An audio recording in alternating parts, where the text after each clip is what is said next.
Hello, hello, hello, hello, hello. Hello, Dad. Hello, hello, hello. Tardy by 1 minute, shame. Oi, what? I tried, okay? I sincerely tried, okay? Today, we probably get our account taken down by YouTube. Let's go. But I should be okay. I have an awesome censor. I have an awesome censor after all. So so we are prepared, Lord. Here we go. Oh yeah. How you guys doing today, huh? I'm gonna wait until some people come in, you know? Hello everyone, yes, yes, yes, hello Skeletor, welcome in, welcome in. It's gorgeous, a gorgeous censor. Wonderful. Wonderful, yes. Hi guys, can't stay, but I hope you have a lovely stream. Hopefully it's archived and I can see it afterwards. Well, maybe it will be, maybe it won't, you know. Hi, hello, Ath Project. Hello, hello, hello, I hope you're doing well. Today we saw ya. Oh, hold on, let me fix you guys, chat. There we go. Shall we get right into it? Shall we?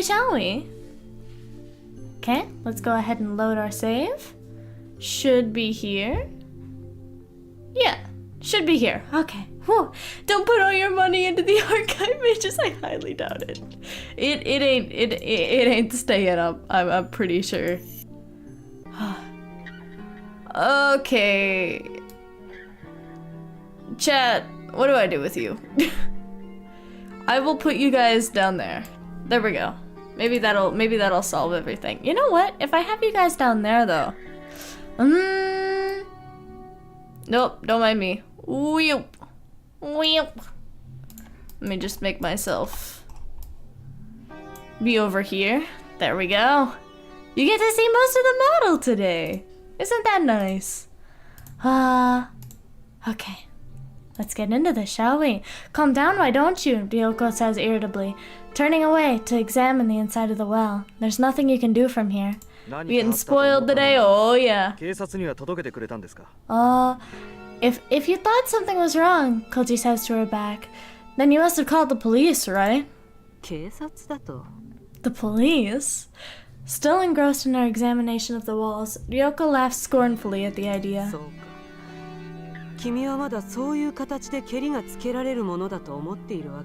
Eh? So you still think that's the way out, do you? What's that supposed to mean? I must have missed the last stream. No worries, no worries. The last one, it had to get taken down. it got bonked. Well, it didn't get bonked, but I didn't want it to get bonked, so I took it down. Because there were a couple moments that happened. Is the VOD gone for good? Unfortunately, yeah. Unfortunately. It will not be staying, it will not be going back up. I think I deleted it. I'm sorry. Annoyed by her condescending attitude, Koji is about to demand answers when she cuts him off with a gesture and shines her light at a corner of the well. You didn't notice this? Huh? In the light of the lamp, Koji sees that some of the stones are a different shade than the rest of the wall. This must be what Ryoko was looking for. Huh. No, there wasn't enough light. Ryoko's gaze moves slowly along the wall, finally coming to rest on a gap between two of the stones. The hole is just wide enough for an adult to reach into, open-handed. Oh. You sure picked the right well to fall down, Ryoko says with a grim smile. Like they say, it's always the last place you look. She wastes no time thrusting her hand into the opening. Okay, that's phrasing. After she feels around for a few seconds, Koji hears the thunk of something solid coming together behind the wall. Sensei. Doctor? Ryoko pulls her hand out and gives the different colored stones a gentle push. With the rumble of weight shifting, the stones slide smoothly back into the wall. Oh. So there is the connection to Dr. Olgai. Okay. It's been a bit, so I'm trying to jog my memory, but I think I'm remembering. Hold on, let me make myself a little bigger. Hee hee. Alright, beautiful. Boop boop. Okay. No idea this was here the last time I came. You've been here before? Koji wants answers, but Ryoko ignores him and peers into the opening. In the beam of her floodlight, Koji can see a concrete tunnel leading into the mountain. Oh.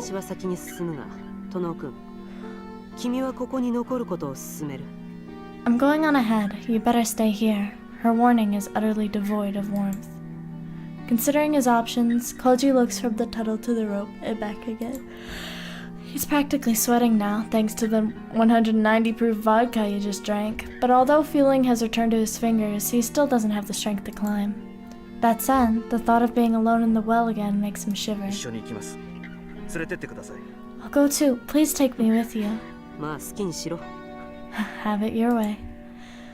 Ryoko steps into the tunnel without looking back, and Koji doesn't hesitate to follow. Oh! That is bright, but also not. Oh, flashlight, I assume. Probably.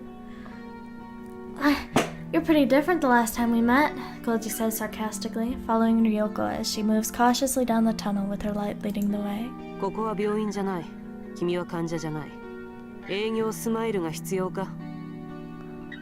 This isn't the hospital, and you're not my patient. This service doesn't come with a smile. So this is who you really are? I wonder. Does it matter? Ryoko suddenly stops and stares at the floor. When Koji looks over her shoulder, he sees a dust-colored rope lying coiled up in the middle of the path. What is it? Something left by the last guy who came down that well. Ryoko picks up the rope, examines it, and hands it to Koji.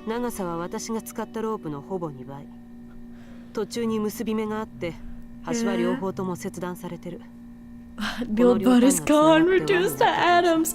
Indeed. Welcome in, Peacockman. Welcome in. It's about twice as long as my rope. It has a knot in it, and both ends have been severed. They were connected before to make a circle. Eh? You loop one end of the circle around something topside, then use the rest to climb down into the well.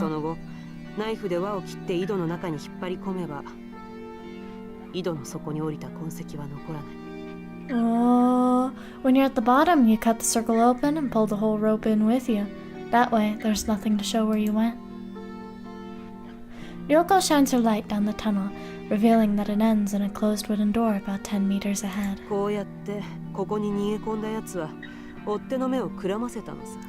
This is how... Fair. That's how he avoided detection. Really got me good.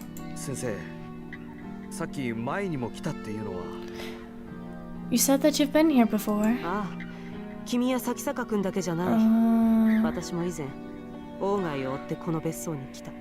Okay, so it is in fact Ogai's cabin, okay? Yeah, you and Sakisaka aren't the only ones, Ryoko says dryly. I checked Ogai's cabin a while back. We can look at that. Oh, okay. Oh! Pretty lady. As Ryoko speaks, she opens her coat and pulls out what she had hanging underneath it.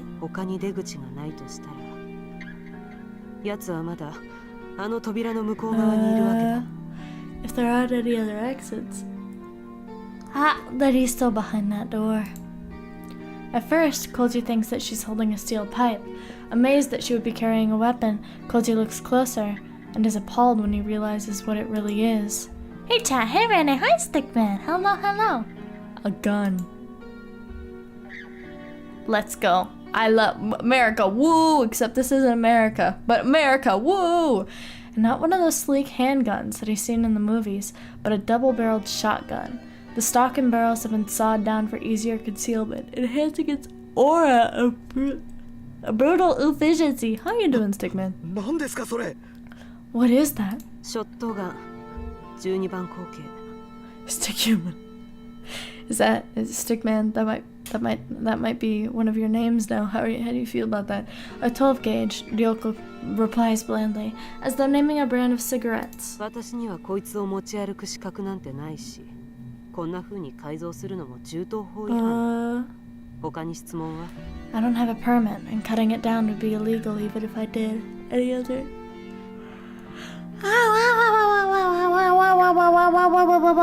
Any other questions? そんなもの持ち出して一体どうするつもりです What are you planning to do with that thing? I think it's pretty obvious what she's planning to do with that thing. Koji, I think it's pretty obvious. Ryoko looks over her shoulder and gives Koji her most chilling smile again. 妨害の正体を初めて知ったとき、私はただの善良な一般市民だった。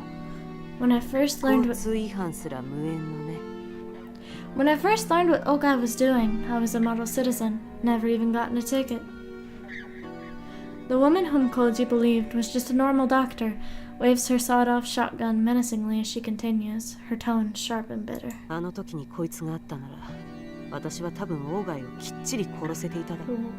If I'd had this back then, I could have killed Ogai before he got away. そうなってれば、もしかしたら君たちがこんな災難に巻き込まれることもなかったかもしれない。その点は申し訳ないと思ってるよ。If I had this back then, I could have killed Ogai before he got away. Maybe then none of this would have happened. I feel bad about that, really. Koji listens in silence, helpless to do anything but watch as understanding moves farther and farther out of his grasp. だから、これから私がやることは一切合切。君とその友達が足を突っ込んでる泥沼なありさまを終わらせてやるための手続きだ。Understood. In other words, everything I do from here on out is to clean up this mess that you and your friends have stepped in. その辺をよく理解して、余計な口は突っ込まないこと。いいね。Remember that, and don't ask any unnecessary questions, got it? Koji can only nod weakly in response. I mean, fair reaction, though. Fair reaction. Peak game choice, as usual. Thank you. With the light in her left hand and the shotgun in her right, Ryoko walks up to the door and takes a deep breath. Then she kicks the door open. Oh my god, I don't understand. Putting her full weight behind the blow. Oh! With a disappointingly feeble sound, the door breaks off of its hinges and falls into the room. Dust billows like white smoke in the beam of Ryoko's light. The room is large, at least 35 meters square, the tiled floor is set with drainage gates, and there's no mistaking the operating table sitting in the middle of the room. Cabinets full of enamelware and drugs line one side of the space, and against the opposite wall stand a writing desk and bookshelves. Those things Koji recognizes. The mysterious objects cluttering the tables and shelves, however, are beyond his comprehension. Mirrors delicately engraved with complex patterns, grotesque statues and masks that must have been left by a race of savages, tapestries woven in a nauseating array of color, a crystal ball the size of an infant's head. Any would fetch a hefty price at an antique store, if not for the one thing they all have in common. Every last piece is so loathsome and foul that Koji feels sick just looking at it. It's as though each was designed for the sole sinister purpose of immortalizing its creator's hatred of the world. Rare-looking books of the sort that he found in Ogai's home are piled here and there, and on one shelf are stacked some scrolls that look to be made of some kind of sheepskin or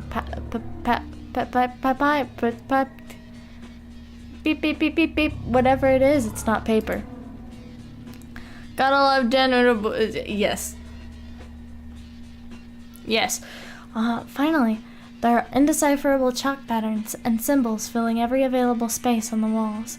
Even the two sliding backboards are covered in strange, unreadable scribblings. Just looking at them is making Koji dizzy. Papyrus. Yeah. Don't look, Ryoko snaps at him. いいか、ここから動くな。絶対に何かに触ったりするな。Okay,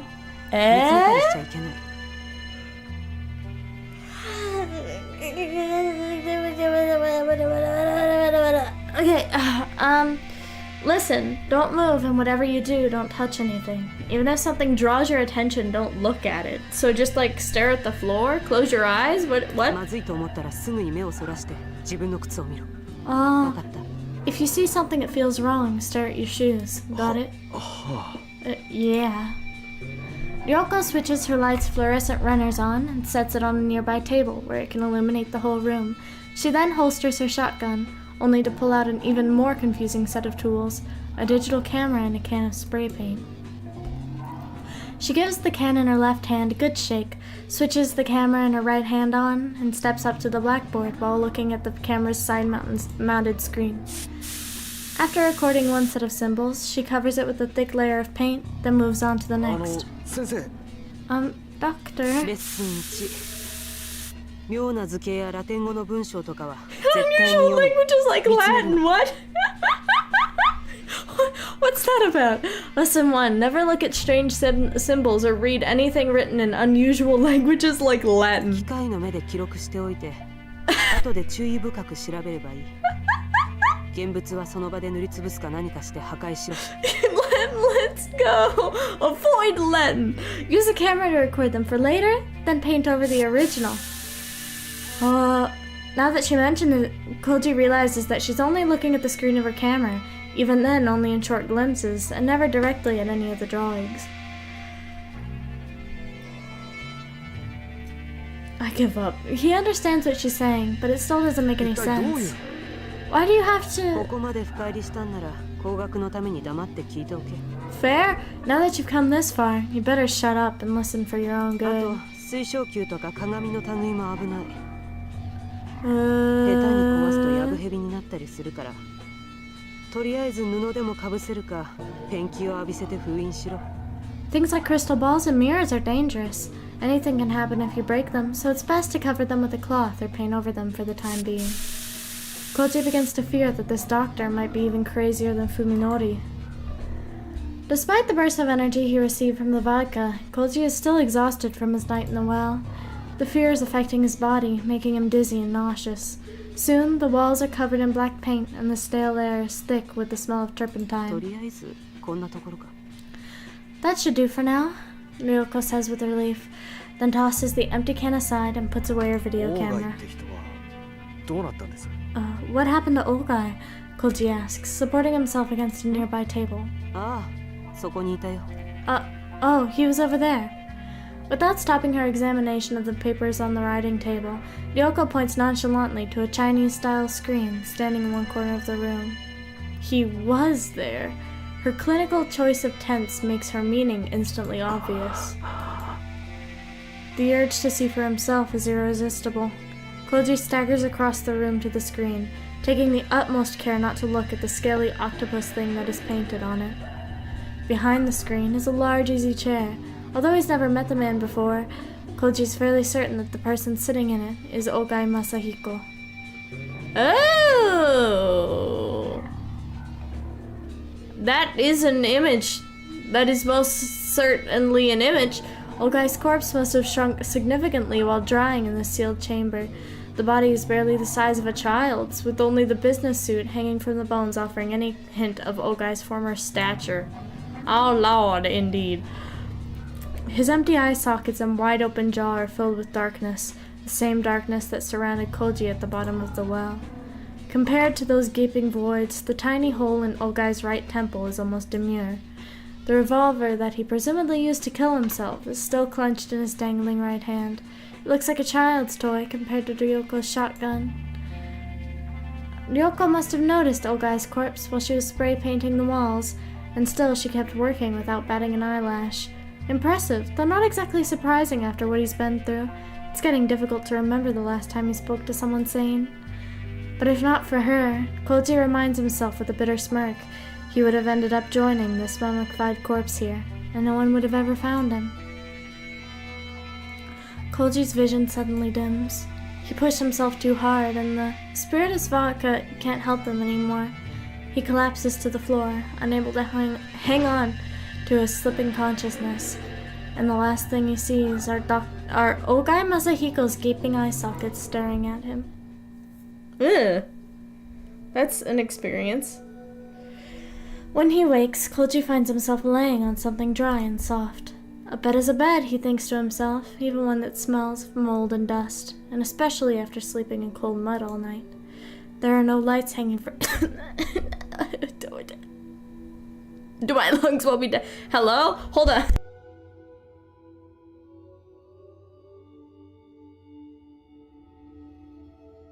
I can breathe. We're fine. I couldn't breathe for a second. We're so back. We're so back. Okay. There are no lights hanging... Oh! I need my inhaler. 1 second, Jet.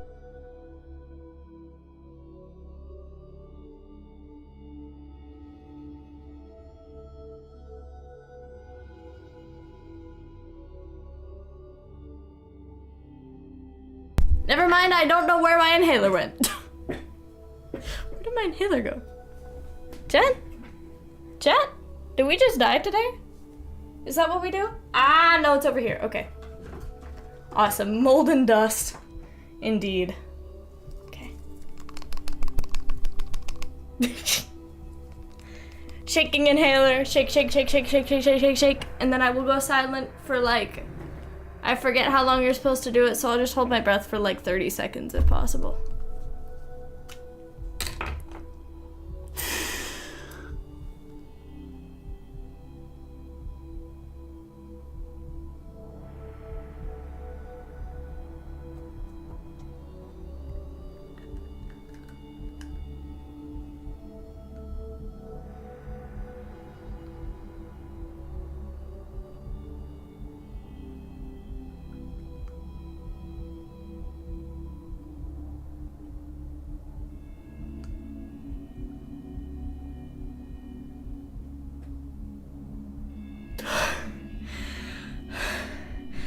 My counting got messed up at some point. I was going a little too fast. We'll do one more. One more round.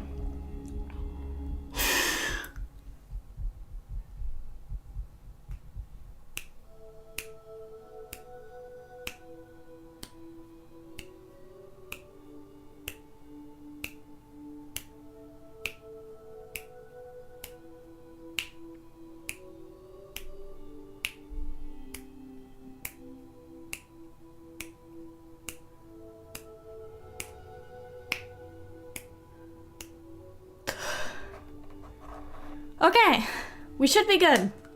I should be able to breathe now. Mold and dust indeed. Mold and dust. Okay. There are no lights hanging from the ceiling, but the soft, warm light of a lamp fills the room. Simple furnishings, non-existent decor. Koji realizes that he's in Olgai's cabin, in the bedroom that he searched before Fuminori pushed him into the well.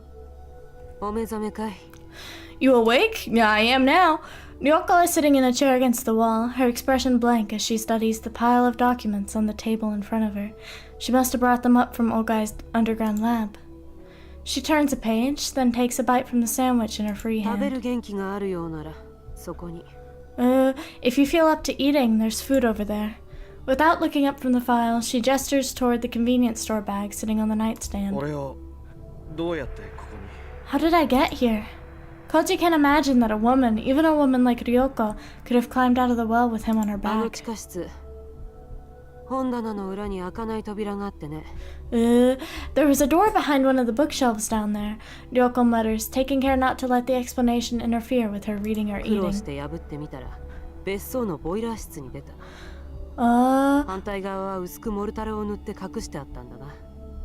When I finally got it open, it led to the boiler room underneath the cabin.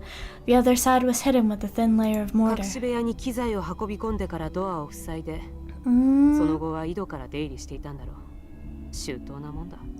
Okay. I figured that's how he got most of his supplies down there. Once he had everything he needed, he could seal it up and use the well instead. Pretty thorough. Was there really something in there that he needed to hide? There used to be. This is the last of it. Having finished her sandwich, Ryoko it doesn't look like she's finished her sandwich, but that's still. Ryoko picks up some unsorted papers with her free hand and waves them in the air.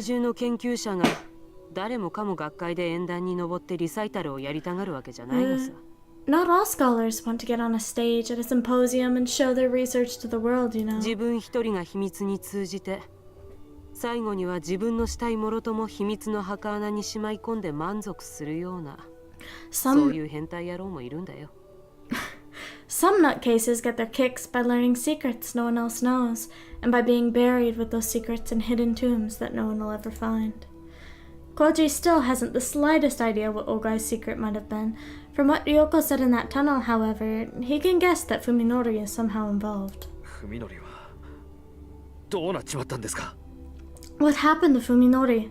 Koji asks desperately, no longer caring who he gets answers from. 地下の死体と文則と一体どういう関係があるんです？先生は一体何を追いかけてるんです？ What does he have to do with that body down there? Just what is it that you're after? 今それを調べてるところだよ。That's what I'm trying to find out, Ryoko replies coldly, as though Koji's concerns are none of hers. 私が咲坂君から聞いたところによると、彼は王外の親族から調査を頼まれている。Sakisaka told me that he was acting on behalf of one of Ogai's relatives. What's up, bitch? Okay, hello. Hello, Fireball Studios. Welcome in, welcome in. Welcome, welcome, welcome. Yes, he told me the same thing. そうか、一貫してるんだな。Oh, well, at least that's consistent. Ryoko pulls several sheets of loose leaf paper from a different file. だが王外に血縁者はいない。私は咲坂君が嘘をついているものとばかり思っていた。The truth is that Ogai has no relatives. I thought that Sakisaka was simply lying. だが、もう一つの可能性を考えるべきだった。However, there was another possibility I should have 王外の親 considered. 族を名乗る何者かにそそのかされていたのかもしれない。Okay, he might have been tricked by someone claiming to be Ogai's family. Ryoko pauses, then looks sidelong at Koji. サヤという名前に心当たりは？ Oh! Does the name Saya ring a bell? さや？いえ、誰なんですか？ It's Saya. No, who is さ that? て誰なのか何なのか読めば読むほどわからなくなっていく。 It is Saya! Yeah. Who or what is the question, but the more I read, the less I understand. She sighs bitterly, then returns her attention to the papers in her 間 hand. 違いなく言えるのは、そいつが王外の研究の核にあるものらしいということだけだ。 All I can say for sure is that it appears to have been the focus of も Ogai's し咲坂 research. 君がこのサヤと呼ばれるものとすでに深く関わっているのなら、 Oh. 彼はもう引き返せないところまで踏み込んでいるということになる。 Well, yeah, I assume so. We already agreed to this anyway, so it doesn't really change a whole lot. If Sakisaka is involved with whatever Saya is, then he's already past the point of no return. The icy certainty in Ryoko's voice sends a chill down Koji's だとし spine. たらどうするつもりなんです？ If so, then what will you do? He has to ask, even though he already knows the answer. さっきも言ったよね。1年前の私も手元に銃を持ってればってどれだけ後悔したか知れないんだ。 It's like I said, Ryoko replies, smirking at the tension in Koji's voice. I have no idea how many times I've wished I'd killed Ogai when I had the chance. もう二度と後悔するつもりはない。 I won't make the same mistake 俺が twice. 警察に行けば済むことです。 If I go to the police, it'll all be over. Ryoko doesn't respond, as though she didn't even hear what Koji just 文 said. 則がやったことは殺人未遂です。俺が訴えればあいつは犯罪者として。 Fuminori tried to kill me, Koji continues persistently. If I report him, he'll be arrested and... 目撃者は物証は咲坂君が君を殺す動機は Ryoko cuts him off harshly. You have witnesses? Proof? What was Sakisaka's motive? なあ殿君。 Oh! 君は警察の仕事についてひどく勘違いしている。 You know, Tono, you're completely misunderstanding what the police 彼ら do. の職分は正義を貫くことでも市民の安全を守ることでもない。 Their job isn't to fight for justice, or even to keep people safe. そんな。 What are you saying? 不条理な物事についてきちんと条理に沿った体裁を整える。 Finding reasonable explanations for unreasonable events. That's what the police are 彼らの for. 思考はいつだってより理解しやすい方、 Uh, より説明しやすい方に傾いていく。 They'll always choose to believe the simplest, most logical それこそ explanation. 水が低い方へ低い方へと流れていくように。 Just like how water always flows 事実が downhill. どうあろうと彼らには興味ない。 Uh, 彼らが感知するところではないんだよ。 uh, 小説より奇なる事実なんてものは。They aren't interested in the truth. They don't know or care that the truth is often stranger than そこまで fiction. 決めつけることないでしょう。話してみなければわかりませんよ。 They can't all be like that. I won't know until I try. そう、わからない。そこが問題だ。Exactly, Ryoko states as she pulls another sandwich out of the bag. That's the problem. She hasn't spared Koji a second glance since looking at him earlier. Even while talking, her attention is always focused on the papers in front of her. 君が錯乱した親友の手で井戸に落とされたと主張する。 Let's say you accuse your friend of pushing you into a す well. ると、警察はあと2つばかり真実の候補を用意するだろう。In addition to your 君が statement, 狂言自殺で親友を陥れようとしてるとか。 the police will consider two alternate versions of the truth. Maybe you're making it all up to frame your あるいはも friend. っとシンプルに、事故で井戸に落ちた君が錯乱して親友を疑ってるとか。 Or, even simpler, it was an accident. You fell into the well by yourself and the shock has made you paranoid or delusional. この3案のどれかが操作っていうレースで勝ちを競うわけだ。勝ち馬は誰にもわからない。 These three possibilities will compete to see which comes out with the most convincing evidence. No one knows which will be the winner. こんな博打に君は寝台潰すまでかける気かい？ Are you willing to bet everything you have on your truth? Koji has no response. Can he really explain with cold, clear logic what drove Fuminori to do what he did? How can he convince anyone else when he doesn't even understand it そ himself? して一番の問題は And here's the biggest problem, Ryoko says calmly, cutting into Koji's 君が thoughts. そういうランチキ騒ぎに手こずっている隙に Uh, 先坂文則を追い詰めるチャンスを逃すことだよ。 While you're raising hell with the police, we'll lose our chance to corner 身辺で Sakisaka. 火の手が上がれば彼は手遅れになる前にさっさと姿をくらますだろう。 I mean, true. If he そ sees うや trouble... ってまた万事が振り出しに戻る。 I didn't want to speak anyway. If he sees trouble coming, he'll go into hiding, and then we'll be right back at square one. I said I wouldn't miss this. That's true. You're here. Hello. Welcome in, welcome in. She pauses to take a bite of her sandwich before 私 finishing. が鴎外を取り逃がしたようにね。 Just like when I let Ogai get away. A heavy silence falls upon them, with only the soft rustle of pages turning in Ryoko's hands to mark the passage of time. 教えてくださいよ先生。 Please tell me, Doctor, Koji says, his hushed voice breaking through the あなた quiet. が警察を差し置いてまで処刑しようなんて思うほど、そこまで許しがたいことって何なんです？ What crime is so オーガイって人 unforgivable はあの地下室で何をやってたんですか？ that you're determined to take justice into your own hands? What exactly did Ogai do in that room down there? Once again, Ryoko ignores Koji's question. This time, however, Koji doesn't back down. His silent glare demands her attention as she pores through the documents before her. After some time, Ryoko arranges the papers in her hands and sets them aside, as though having come to some conclusion. She then turns her chair to face Koji for the first time since he awoke. なあ、殿君。 Listen, Thono. Her heart stare belies the calmness of her voice. 君はここいら辺で降りた方がいい。ナスカ日光の温泉でゆっくり羽を伸ばして、何もかも忘れる気になってから東京に戻ってきなさい。 You need to get out of this while you still can. There are a lot of fine hot springs around here. Go relax and don't return to Tokyo until you're ready to forget any of this ever happened. 忘れろと。 Forget? Koji feels anger rise within him. 近江は俺の恋人でした。文則は俺の親友でした。それを忘れろと。 Omi was my girlfriend. Fuminori was my best friend. And you're telling me to forget about them? そうだ、忘れろ。これは提案じゃない。警告だ。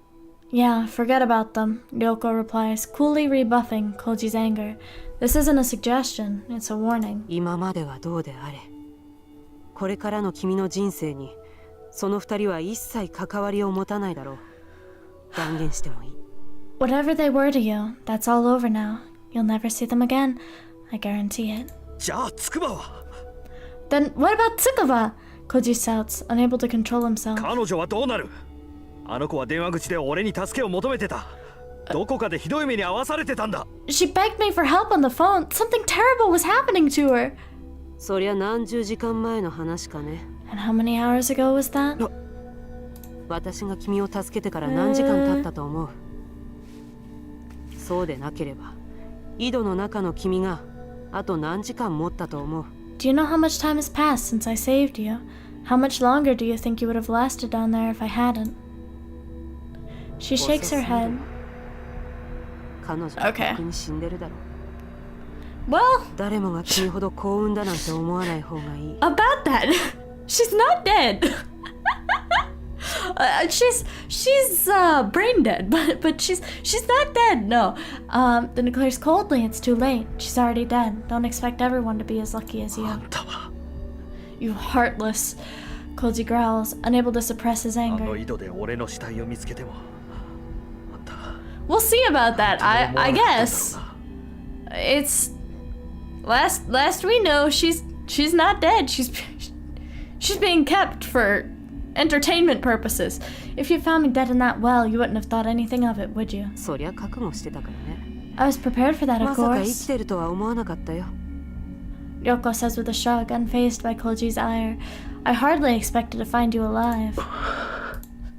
It is futile to argue with this woman, Koji realizes. Her values are fundamentally different from his own. Nothing I can say will ever move her. Koji gets out of bed and stands on shaky legs. どのくらい Oh, I almost 俺 forgot は what he 寝て looked たんで like. す How long have I been asleep? ざっと半日ばかり。消耗した後速やかに休息が取れるってのは羨ましいね。若いうちだけだよ。そういう無茶が効くのは。 About half a day. I envy your ability to recover so quickly. It's a privilege of youth, so enjoy it while it lasts. Koji looks at his watch and sees that it's 4 in the morning, which means that it was already early evening when Ryoko rescued him. He can't believe that he survived in that well for almost 2 days. Now that the gaps in his memory have been filled and his sense of time has returned, he realizes that it's already Sunday morning. Ryoko's right, a lot of time has passed since he spoke to Yo on the phone. Koji grabs a sports drink and 2 jelly packs from the bag of food that Ryoko brought, then heads for the door. His legs are still a little unsteady, but he can compensate for that with sheer 念 willpower. のため聞かせてもらうが、 Just to ど make こに行 sure, くつもりだい？ mind telling me where you're going? 東京へ Tokyo, Koji replies briskly, his tone as hard as hers. つくばようはまだ間に合うかもしれない彼女を助けに行きます Tsukuba might still be alive. I'm going to save her. 人の話を聞かないやつだね。 You just 君 don't は listen, do you? 聞く耳持たないのはお互い様でしょ I could say the same about you. I have no idea what's going on. That's fine. You're gonna find out pretty soon. Koji is expecting Ryoko to watch him go with that cold, mocking smile of hers. Instead, however, she sighs heavily and rests her jaw on her hands. もう少し待つ気はないか。こいつのどこかに外がサヤと名付けたものが何だったのか答えが隠されてるはずだ。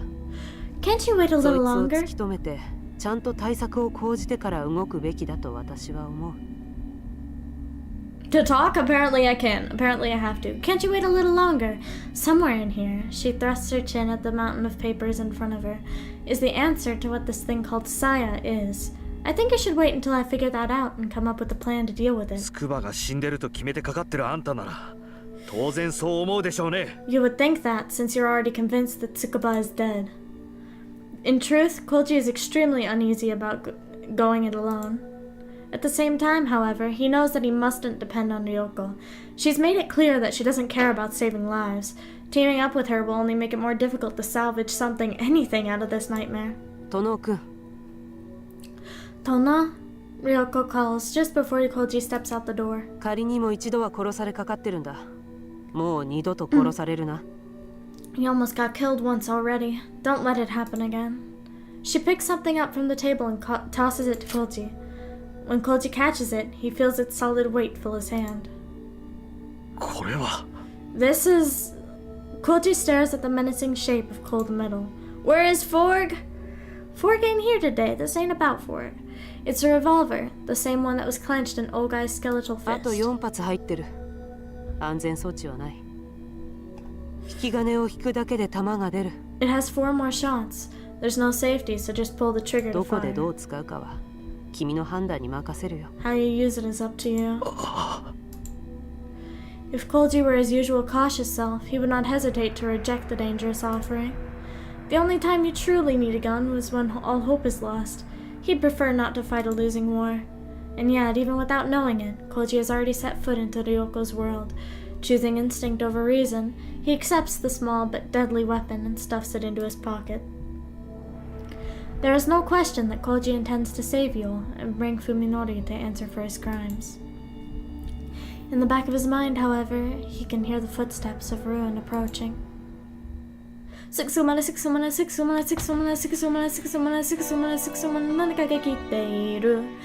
When he steps out of the cabin's front door, Koji shivers as the wind tears into his skin. To his surprise, the outside air is even colder than the mud at the bottom of the well. Perhaps the cramped space mitigated the cold somewhat. If he had been exposed to this chill all night long, he would surely have frozen to death. Koji finds two cars parked in the yard. The smaller car next to his must be Ryoko's. When he sits behind the wheel of his car, he gets some relief from the feeling that he has taken the first step, however small, back into his world. He sips the sports drink, wetting his parched throat, then washes down some jelly. His stomach rebels at the sudden influx of food after 36 hours on empty, but he manages to force down the urge to vomit. Koji needs the energy. No matter how hard it is, he must regain enough stamina to overcome the challenges ahead. After forcing down as much food as he can handle, Koji leans back in his seat and takes a short break. When he begins to feel like himself again, he reaches into the back seat and pulls his spare cell phone out of his bag. He never expected that carrying two phones would be such a stroke of luck. As he calls up Fuminori's number and prepares to hit send, Koji is overcome by a flood of emotion.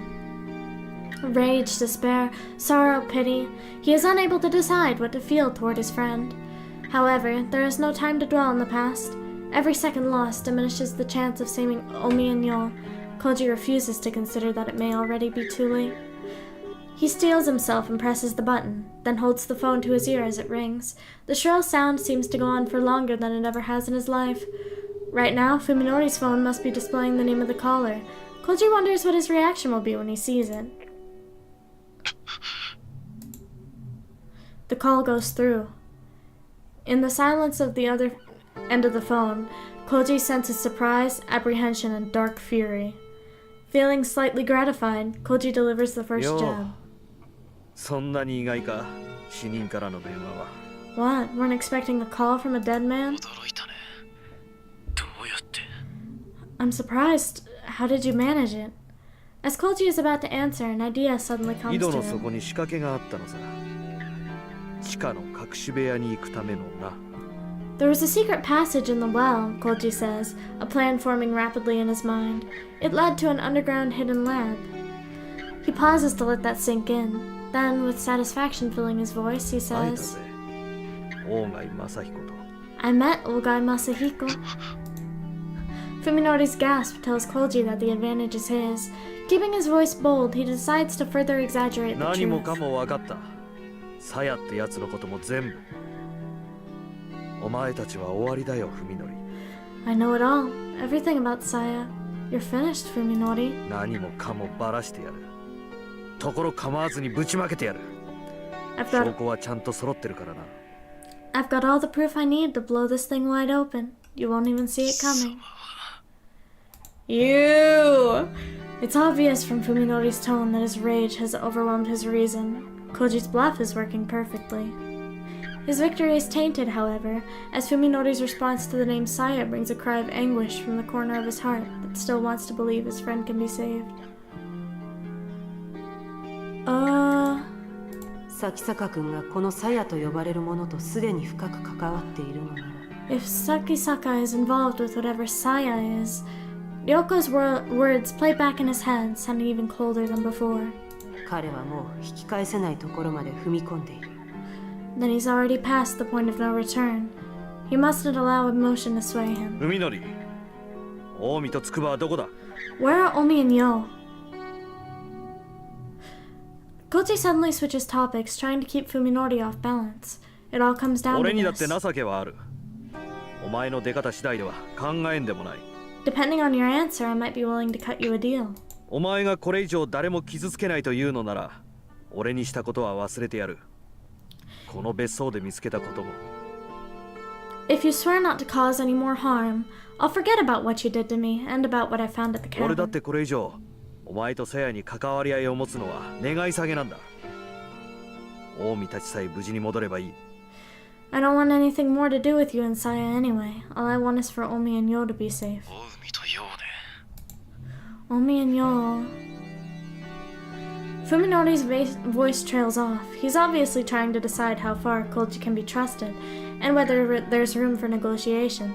Fuminori has been called out, and now it's time for him to show his hand. 本当に知らない。 Uh, 僕の家まで来ていない。 I honestly don't know anything about Omi. She never came by my house. Yo, on the other hand... Fuminori pauses, then gives a knowing chuckle that sends chills up Koji's spine. どうだかな。 Well, 彼女自身が戻りたがるかどうか。 I wonder if she'll really want to leave. お前のところにいるんだな。 She's with you, isn't she?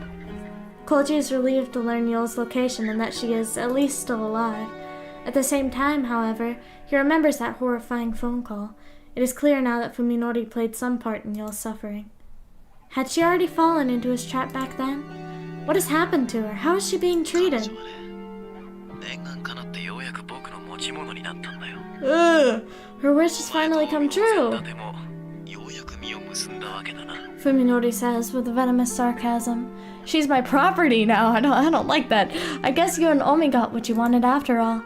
Koji feels despair settle over his soul. How much lower will this man go? Must Fuminori seek out and destroy every memory of the friendship they once shared? 筑波を解放しろ。彼女の安全を確認したら、お前らについての証拠を。 I'm fierce when Koji starts Fuminoriing it. What does that mean? Huh? Let's Tsukuba. When I'm sure she's safe, I'll destroy everything I have on you and Saya. 信用できるか。そっちが先に。 How can I trust you? First, I want you お to... 前に選択の余地を与えるつもりはないよ。 I'm not giving you a choice here, Fuminori. Koji instinctively realizes that it's dangerous to push his bluff any further. 後でまた連絡する。それまでによく考えておけ。 I'll call again later. You have until then to make up your mind. He hangs up without waiting for a response. Fuminori doesn't know that Koji is still at the cabin in Totsuki. Right now, he's probably worrying about whether Koji will show up in 1 hour or 1 minute. Koji hopes that he'll be able to take advantage of Fuminori's confusion. 3 hours. That's how long it will take to race all the way back to Tokyo. Koji is afraid that his body won't carry him through such a long drive.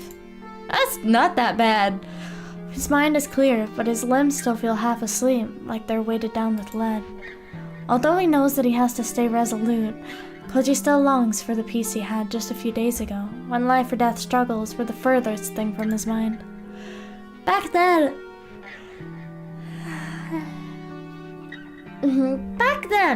Back then, he could never have imagined himself fighting to rescue a friend from the clutches of a madman. With each passing moment, he feels himself becoming less like the person he was. When all of this is over, will he be able to return to his old life? Yawn. I know. I keep yawning. Or will this change continue until it has consumed him utterly? Time is against him. Every second that passes is wasted. Even so, he decides to allow himself just 5 minutes of weakness. For exactly 5 minutes, he leans against the steering wheel and cries. And when his tears have run dry and his heart is calm, Koji starts up his car and drives away. Oh boy. Oh boy. At least pretend like an interesting streamer, huh? It is interesting. EP again. Oh boy. Okay, so we may have to get the sensor ready just in case. Just in case, I stare at the silent phone in my hand. There's anger, of course, but something cold and heavy holds my emotions in check. A sense of danger. To be honest, I'm surprised at how calm I am. Careful here. Master? Yo looks up at me apprehensively, her head between my thighs. She was attending to me throughout the call. We'll be fine. Here you go. Maki, do not hate on the sensor. The sensor is big, but the remaining fragments of her memory seem to have joined together, and she has regained some degree of speech. Upon realizing this last night, Saya began to teach her language once more. I assume she finds our pet's efforts amusing. Huh? Don't be mad, yo, we'll try harder.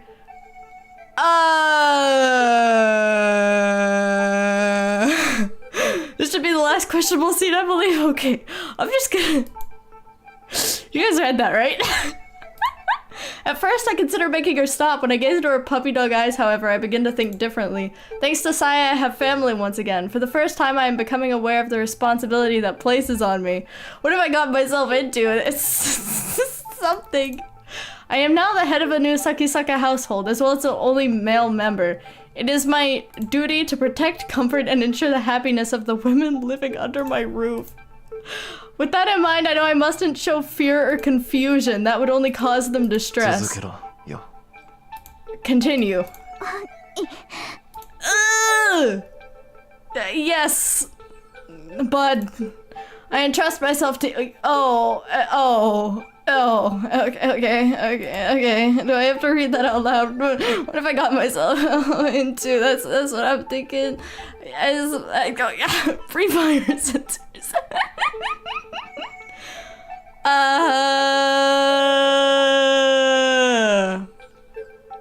You can read. And the best part, this is the censored version. It is clear that I made a grave error when I failed to finish closing off 2 days ago. Right now I need to set my frustration and anger aside and deal with this problem logically. It's time to leave. I have no way of knowing when Koji escaped from the well, or how much he has learned, or how many people he has had contact with since then. Now that it is impossible to know how far the problem has spread, merely disposing of Koji won't guarantee our safety. I'll have to play the peak uncensored version. When the enemy has poisoned your water supply, you can't take the risk that even one drop might remain. Your only choice is to stop drinking the water. Okay, I wonder if... This is unrelated.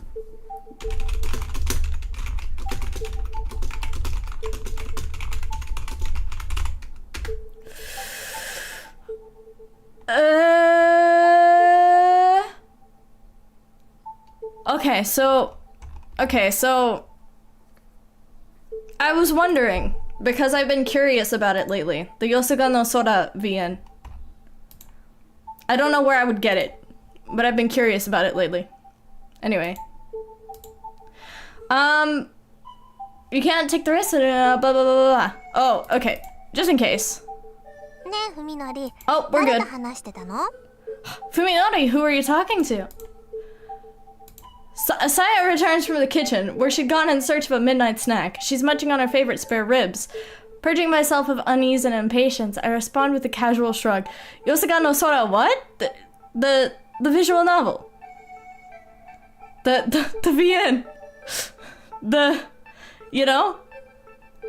I've been curious about it, but I'd need to find like an English patch, and I don't know where I'd even get the original one in the first place, or how to any of that, and I'm not interested enough to go out of my way to figure that out. But I've been curious about it lately. I respond with a casual shrug. Why? What do you mean why? Why not? It looks like we'll have a little problem. Koji is still alive.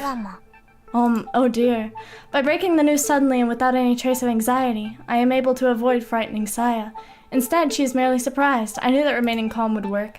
Moreover, I'm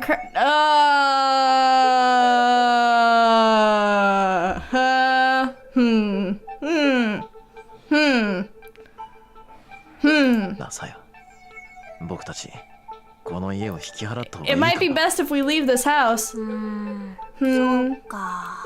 Saya lowers her eyes and strokes her chin thoughtfully. Okay. Oh, hooray! I don't know how to comment on that part of the game. This is bound to happen sooner or later. Even without Koji, it's only a matter of time before someone reports the Suzumi family missing.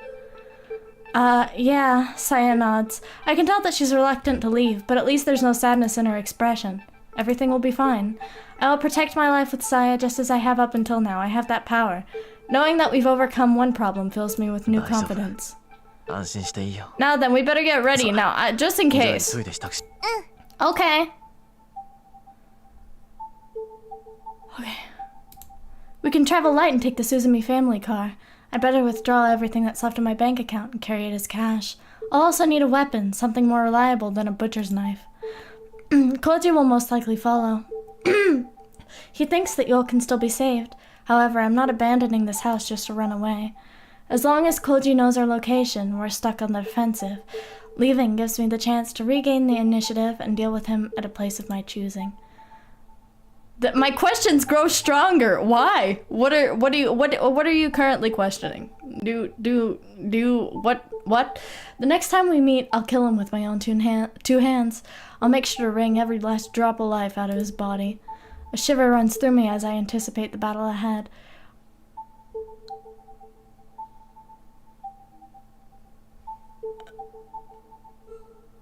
What? Well, I mean, sure. I'm scared. Oh, we're fine. We're okay. There's nothing to fear. Okay, we're good then. We're good. When Yoko looks up, the morning sun is already streaming in through the window. Tired from hours of... Also fire-aligned, I suppose, truly. What even is life? I don't know. Tired from hours of poring over files, she removes her glasses and massages her aching eyes. Her dreams are always filled with horror, yet the night she just spent was more nightmarish than them all. And it's not over yet. She has only just set foot on the threshold. This game is not real. It is. It is. As expected, the files left by Olgai Masahiko were not the sort that Ryoko could simply pick up and read. Fortunately, Olgai had been too old-fashioned to put his trust in electronic media. If he'd encrypted the files on a computer, she'd have had to find a hacker to decipher them. Nah, the game is unreal. It's AI generated. What? What up? Hello, Bullseye. Welcome in. I hope you're doing well. Welcome in. We doing good. We are NO UTAing. That is what we are doing. In fact, he had not employed any kind of code in his writing. That would have been too time-consuming by hand. The method of obfuscation, whatever he did use, was quite simple. Oh! Of the files Ryoko pulled from his underground lab, the majority turned out to be notes and theses from Ogai's days as a student. The important papers were the diaries and research notes that had been scattered throughout the piles of worthless crap. At first, she was unable to understand the documents that she had found. Each sheet was covered with text on one side and blank on the other. Each line was completely unrelated to the next, making it impossible to glean any meaning from the whole. Why can't I breathe? Hello? Lungs. I would appreciate if you could function for 2 seconds. Maybe longer than that. Why can't I breathe? The trick revealed itself. However, while she was sorting the pages that made no sense, she found that each line continued on this same line of a different page. Nene, heavy smoker now. I have asthma. I can't. In Ogai's diary, for example, the first day began on the first line, and then continued not with the next line, but with the first line on the next page. I'm gonna pretend I understand that. Similarly, the second day was the second line, and the third day was third.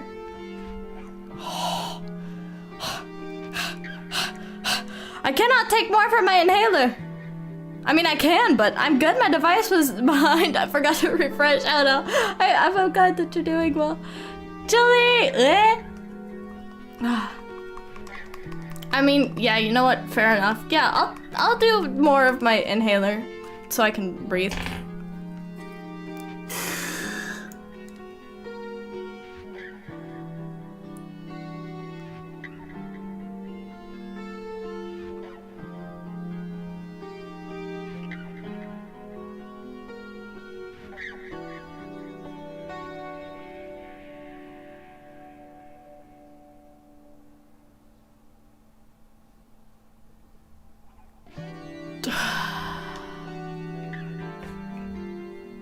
I didn't keep track of time, but I took my inhaler, so we should be good. I did get kind of lightheaded. We're fine.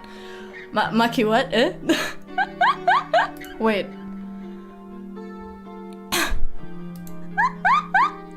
I'm confused. Okay, similarly, the second day was the second line, the third day was the third line, and so on and so forth. After filling all the lines on one set of pages, Ogai had torn them out and scattered them among his other files. Monkey's just excited today, it's okay. It seems so. There was no regularity to how the pages were numbered, of course. Unable to locate any sort of key or legend, Ryoko had no choice but to figure out the page order manually, of course. Despite knowing that the task could be exhausting, Ryoko set to it valiantly. After separating all of the loose-leaf sheets from the jumbled files, she began the painstaking process of linking pages together according to the contents of their first line. She found that Ogai had dismantled and scattered his diary each time he completed a number of days equal to the lines on the page, and had done the same with his research notes every 30 pages or so. The diary was much easier to restore, because the entries varied in length. Later pages had a larger number of blank lines. The page with only one line, therefore, was the last page of the diary, and those with the most blank spaces would be considered closer to the end. Sorry, I truly regret my actions, except for what happened yesterday. What happened yesterday? I don't remember. Oh, I do remember. Never mind. Yeah, okay. Good for you, Maki. Ryoko's perseverance, there we go, has paid off, for she has already succeeded in restoring several volumes of Ogai's diary. As she reads them, she feels despair draining her spirit, as it has so many times before. This cursed feeling of powerlessness that comes with knowing hidden truths. Those who have tasted it once shall be beaten down by it again and again until the day they die. All secrets are connected, after all. Once you have glimpsed even the tiniest fraction of the world's true face, you have no choice but to watch in horror as the veil rolls itself back inch by inch. All that remains is to wait for the day when insanity will crush your reason under its ever-mounting weight. Oh, we have BGM again, let's go. I have succeeded in communicating with the organism. It shows enormous curiosity, and its intelligence is beyond doubt. See research notes for confirmed vocal patterns and body language. Its appetite for knowledge is insatiable, and its learning speed is off the charts. However, it exhibits absolutely no desire to be recognized as an individual. Its ego appears to be quite weak, suggesting a psyche wholly unlike that of a human. The speed of the organism's linguistic development is astounding. When I laughed at its mispronunciations, it immediately picked up the concept of puns. Ever since, it has been employing its entire vocabulary in an attempt to find puns that will make me laugh. Perhaps, in a few days' time, it will have learned enough language for us to communicate freely. The organism's command of spoken language is now sufficient to facilitate higher-level discourse, but although it has regaled me with questions all day, it remains unable to answer any of mine. Its replies suggest that it gained awareness only after materializing in this universe. It has no knowledge of where it came from. While I am disappointed, the fact that it has reached this level of intelligence only 1 week after starting to think tells me that there is no end to what I can learn from it. Hypothesis: it is not a naturally occurring organism, but was created by an even more sophisticated sentient life form. This would explain why it has no ego yet possesses such a hunger for knowledge. It might be some sort of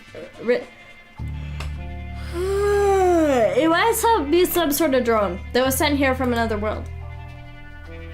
Ryoko smiles humorously for the umpteenth time since she started reading. Okay. Did Saya create the Uta? Possibly. How wonderful it would be if she could laugh the diary off as the delusions of a madman or the work of a science fiction author. Alas, she knows far too much. When she thinks back to the many horrors that Ogai brought into her life, the words before her take on a chilling credibility. I have confirmed that the organism's brain power far surpasses any human's. This morning, I taught it about prime numbers. After I explained the Lucas-Limmer test for Mersenne primes, it immediately began to list examples that it had calculated in its head. I was only able to confirm by memory up to number 10, M89, but it continued to list further examples without any trouble. I left it to its calculations, and when I returned a few hours later, I discovered that it had written down more than 70 of them. Computers all over the world are currently working to calculate Mersenne primes, but the last one I remember being found was the 39th back in 2001. When I entered several of the results into my laptop and ran the Lucas-Limmer test on them, I found that everyone was correct. The same is no doubt true of the rest. After all, the organism has never shown the pathological need for respect that would lead it to lie about its accomplishments. I see no reason to doubt its veracity.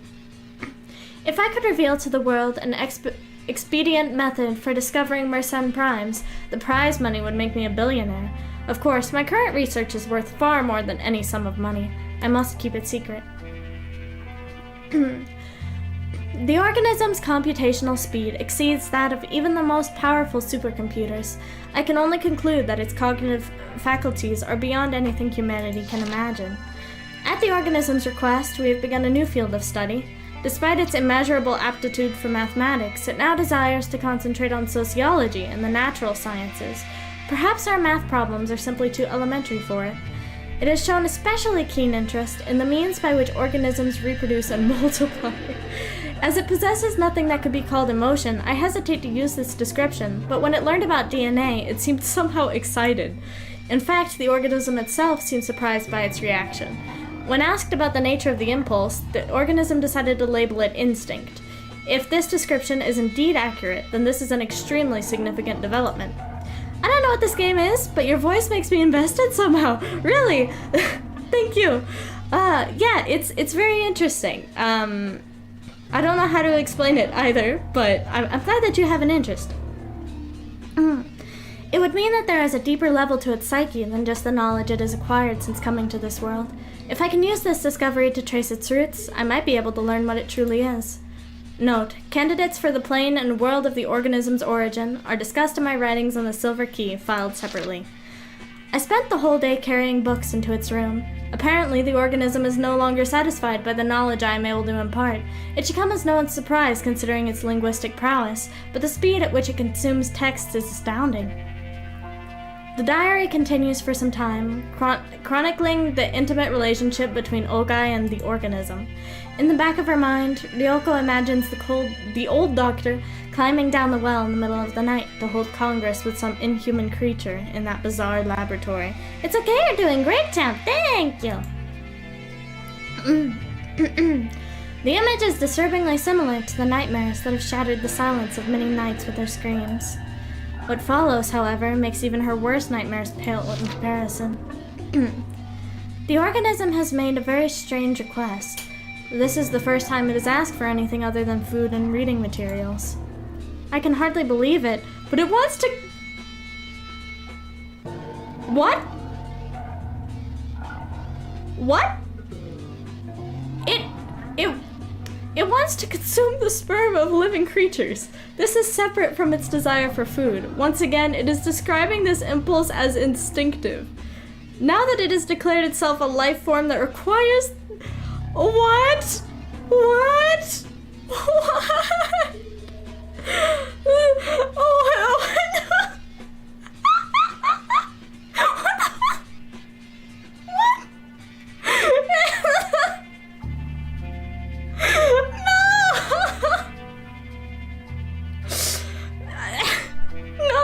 declared itself. We're actually a plot point. Yeah, apparently they were. That requires the seed of males and has begun to identify itself as female.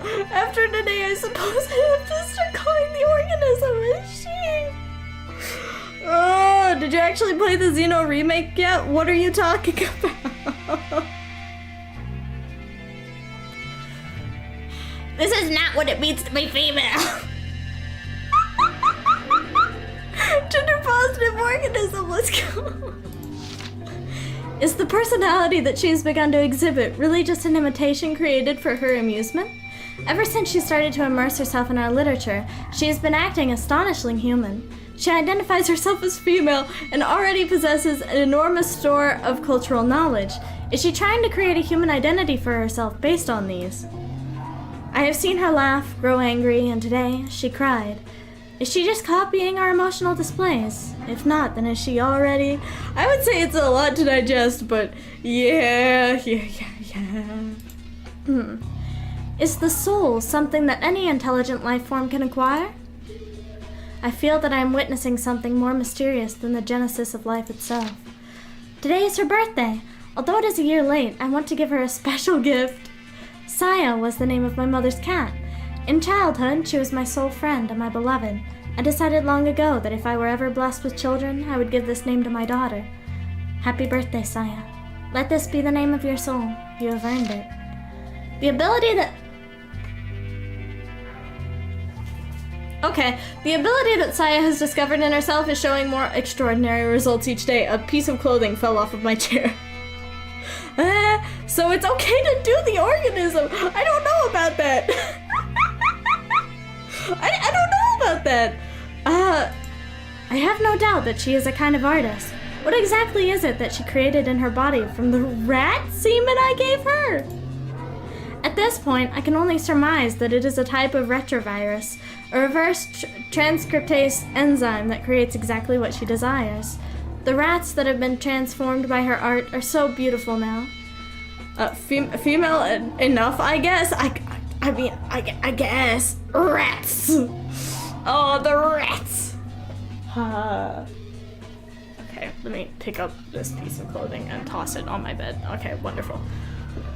The many enzymes secreted by her body and the various appendages she uses are discussed in detail in my biological observations, filed separately. Here, I will say this. By witnessing Saya perform her operations on several rats, I have gained much confidence in my theory that her body is designed specifically to manipulate the biology of other organisms. Ooh. Ryoko looks grimly at the still unsorted mountain of research notes. When she finally manages to separate those papers, she will probably find the many other files mentioned in the diary. Olgai's biological observations, at the very least, she wants to look through those before facing the thing called Saya. Under no circumstances does she want to go into battle unprepared. She looks at her watch and sees that it's already 7 in the morning. Assuming Tono Koji made no stops, he should be arriving in Tokyo about now. Now that it's too late, she wishes she'd stopped that stubborn fool from leaving, even if she'd had to shoot him in the leg to do it. Oh, okay. I mean, dang, fair enough, I guess, but he's got what's coming to him. He's meant to, whatever, Koji pulls up 2 blocks away from the Sakisaka house and stares at the silent building. In the bright light of morning, the house seems shrouded in a dark miasma, like a black hole torn out of the landscape. Is it just a figment of Koji's imagination? Every window is closed, offering no glimpse of the inside. Koji has no way of knowing whether Fuminori is home. A pedestrian walks his dog down the street, glancing back at Koji through the windshield after he passes by.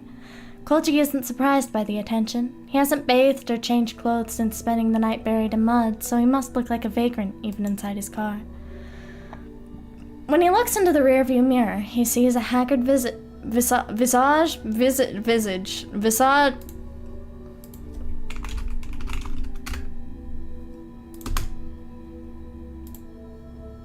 Visage. Okay. He sees the haggard visage of a man with one foot in the grave staring back at him. It's hard to believe that the tired, unshaven face is really his. If he stays here for too long, someone might report him to the police. He'd better pull himself together and get moving. He drives slowly up to the front of Fuminori's house, quickly checks to make sure no one is around, and gets out of the car. Anyone who might be in the house probably heard the sound of the engine, but there's no point in worrying about that now. Koji walks swiftly through the gate and yard to the front door. He puts his hand on the doorknob, foregoing the bell. The time for such pleasantries is past. The door is unlocked, and the knob turns easily in his hand. He puts his ear to the door and listens for any sign of life. He's acting like a thief, he realizes with some shame, but that is the least of his worries now. No sound from within. After checking the street again to make sure no one is looking, he quietly opens the door and disappears inside. I'm scared. Oh, we're fine. An indescribable stink immediately assaults his nostrils. He is already prepared for anything, however, so rather than discourage him, the stench only sharpens his caution to a razor's edge. I think they may have just left the woman here, so I am worried. But it's okay, we have a sensor. A beautiful sensor. He has crossed this threshold many times in the past, and his memories of days spent here are still bright. So why?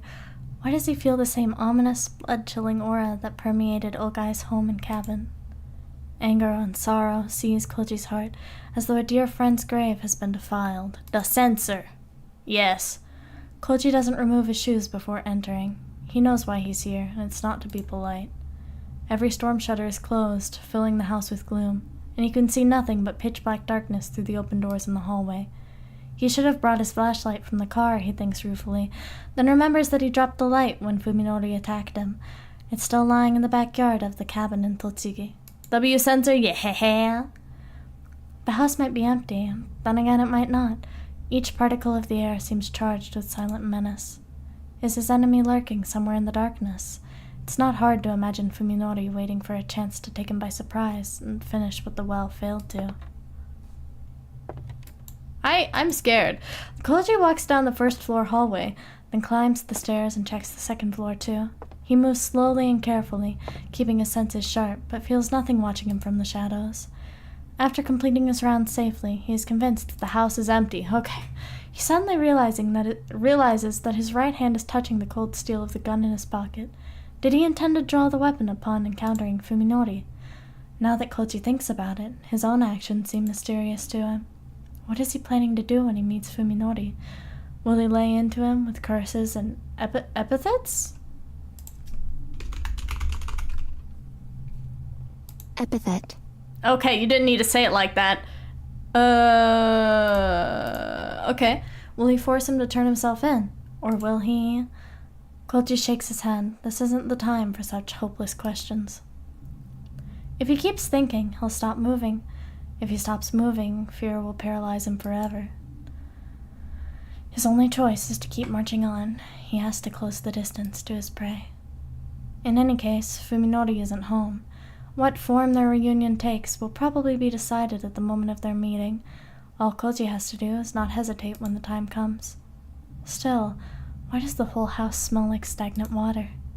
It's been 3 months since Fuminori distanced himself from his friends. Just what kind of life has he been leading all this time? Koji enters the living room and feels along the wall for the light switch. The moment he flips it on, the answer to his question is revealed. What? How far has Fuminori gone? Koji realizes that this is the first time he has encountered Fuminori's insanity in visible form. From the dust piled in the corners of the room, it is clear that the paint was not applied recently. How many nights has Fuminori spent surrounded by this maddening array of color? Why, if such obvious signs were available, why didn't Koji realize that something was wrong before it got this bad? Was he deaf to the dying screams of Fuminori's sanity? Was their friendship really so worthless? As he stands petrified in the unfamiliar living room, Koji directs his anger entirely at himself. If he could, he would like nothing more than to apologize to Fuminori for failing to help him through his suffering. Koji had the meat vision. Fuminori had the meat vision, yeah. Koji feels that he might have been able to save his friend.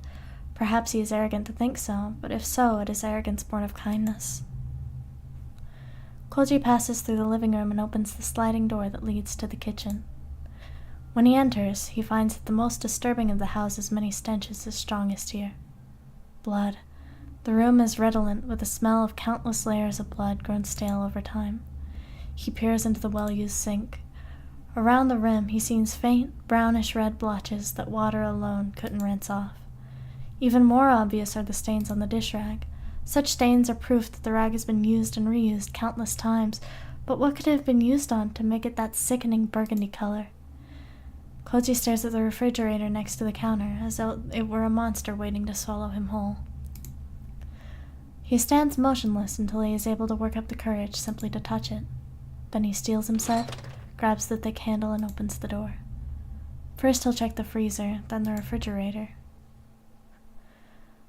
The freezer is packed with frozen meat of varying shapes and sizes. As each piece is wrapped tightly and frosted over plastic, he can't tell what kind of meat it is. The meat in the fridge, however, has already been thawed for consumption. For a while, he can only stare in disbelief at the 5 fingers beckoning to him from the back of the compartment. They are long, slender fingers of a woman, their bluish tinge giving them the appearance of waxworks. Koji is unable to remember what Omi's hands looked like, even though he has kissed her fingers countless times. Yummy! I don't know about that monkey. When he finished crying after his conversation with Fuminori, Koji promised himself that he would not cry again, and in fact he does not. He regrets his decision, however. He indulged himself too early. He He should have saved his soothing tears for this moment, for now he knows that truly nothing is sacred. At last, his doubts about Fuminori have been utterly obliterated. Koji pulls old guy's revolver out of his pocket and wraps his hands around its grip like he would a charm. Its definite presence, its promise of merciful annihilation, is the only thing keeping his sanity intact. He will surely use it to kill Sakisaka Fuminori, not for revenge, not for justice, but to make this world once more a place governed by reason. For that purpose alone, he must eliminate the anomaly. He breathes deep, exhales, then lifts his hand before his face and stares at his spread fingers. All right, he's not shaking. He is prepared to face his new objective. Koji sticks the revolver back into his pocket and pulls out his phone.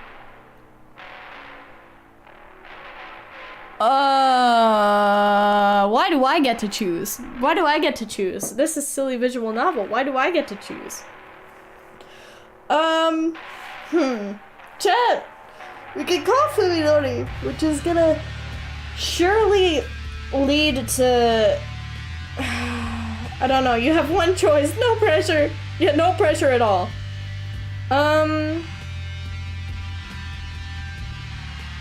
Do I want to... maybe save first? I don't think I can. Yeah, I can't. I think we call Ryoko. Since Ryoko will have more knowledge on what Saya is. Calling Fuminori, I see someone dying. For the best experience, call Ryoko first. Okay. I was thinking I should probably call Ryoko. For the sake of, you know, because she knows about Saya. The ringing of her cell phone interrupts Ryoko's labors. When she sees that the caller is still no Koji, she unwittingly breathes a sigh of relief. What? Railroading? What? Tambo da. Doushita? This is Tambo. What is it? I've searched Fuminori's house. Even over the phone, Ryoko can hear the change in Koji's tone. His is the dull, flat voice of someone who has had all the energy beaten out of him. The game autosaves here, I think. Okay, cool. Fuminori has murdered people.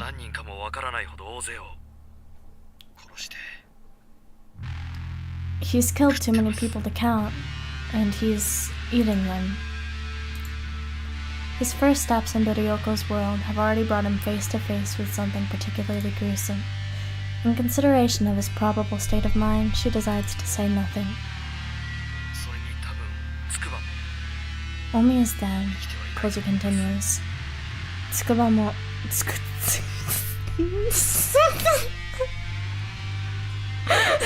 Tsukuba too, probably. Doctor, I was wrong. 君は生きているうちにこの電話をかけてきたんだから、まだ致命的な間違いを犯したわけじゃない。The fact that you're still here to make this call means you haven't made a fatal mistake yet, Ryoko says, praising Koji in her own way. Whether he is comforted or not is up to him. ともかく、もう今度こそ間違うな。私が戻るまで動くんじゃない。Anyway, don't screw up this time. Do nothing until I return. 君が相手にしているやつは、一筋縄じゃいかない相手だ。What we're dealing with here isn't going down easy. With her understanding of Saya deepening by the hour, Ryoko is able to make this declaration with new confidence. Fuminori already knows I'm alive. I didn't tell him who rescued me, but he's definitely on guard. I see. Koji's actions were rash, but there's no point regretting them now. The more proactive approach would be to use the pressure that he's placed on Fuminori. Ryoko's involvement is still a secret. That makes her a wild card. Depending on how she plays it, this advantage could be decisive. Have you found anything? Not enough yet, Ryoko answers, glancing sidelong at the loose-leaf pages still scattered across the table.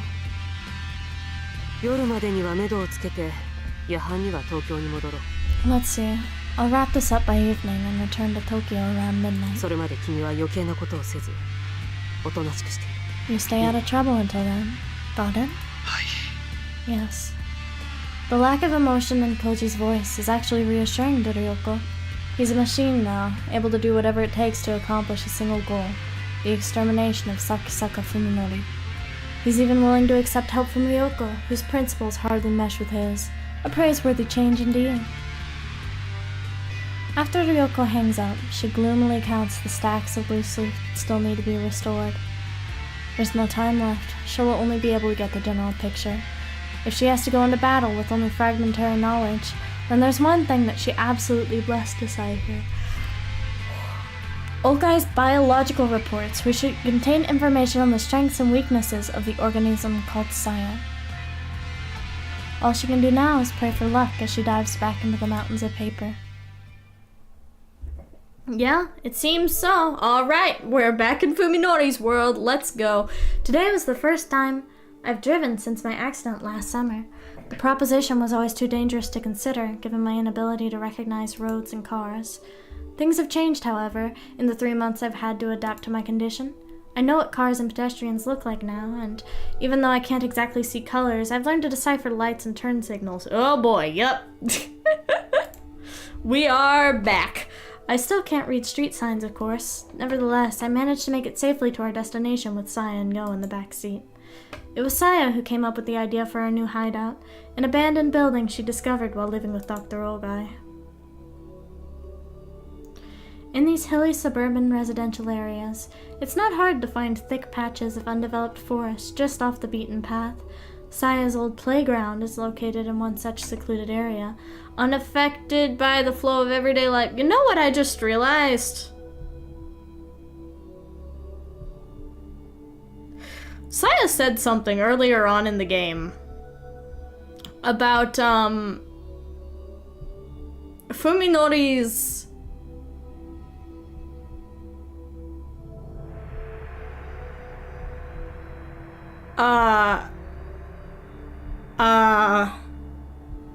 how do I phrase this? She said something earlier in the game about Fuminori's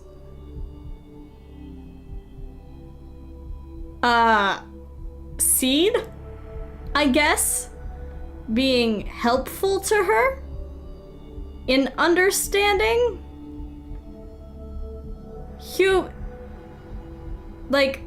his biological makeup and humanity. And it's just now clicking in my brain that with how much we know that she's collected information from him, that it might make going against her a little more difficult if she's able to actually modify her own biological makeup based on that as well. Maybe that's a stretch, but I'm making a vague connection between that statement that she made and the statement about her being fascinated by DNA, or being able to, like, you know, being a creature who can rearrange the biological makeup of something. Yeah, so what you're saying is now. That's not what I'm saying. That's not what I'm saying. I made the realization and I was like, oh wait. Oh, okay, I see. Just wait? Okay. It's hard to find thick patches unaffected by the flow of everyday life. It used to be a privately owned sanatorium hidden among the silent trees. After the owners went bankrupt, it remained unsold and was eventually forgotten. After I left Saya and Yo at the hideout, I returned to town to make some preparations. Now I'm finally back at our new refuge. I liked this ruin from the moment I saw it. Mountains of construction materials and garbage litter the front yard, forming a serviceable barricade. This place looks even less likely to receive unwanted attention than our house. Since my brain sees humans as revolting monsters, places they've been tend to stink or seem covered in filthy slime. Ruins like these, long empty of life, are the places I find the most restful. ただいま。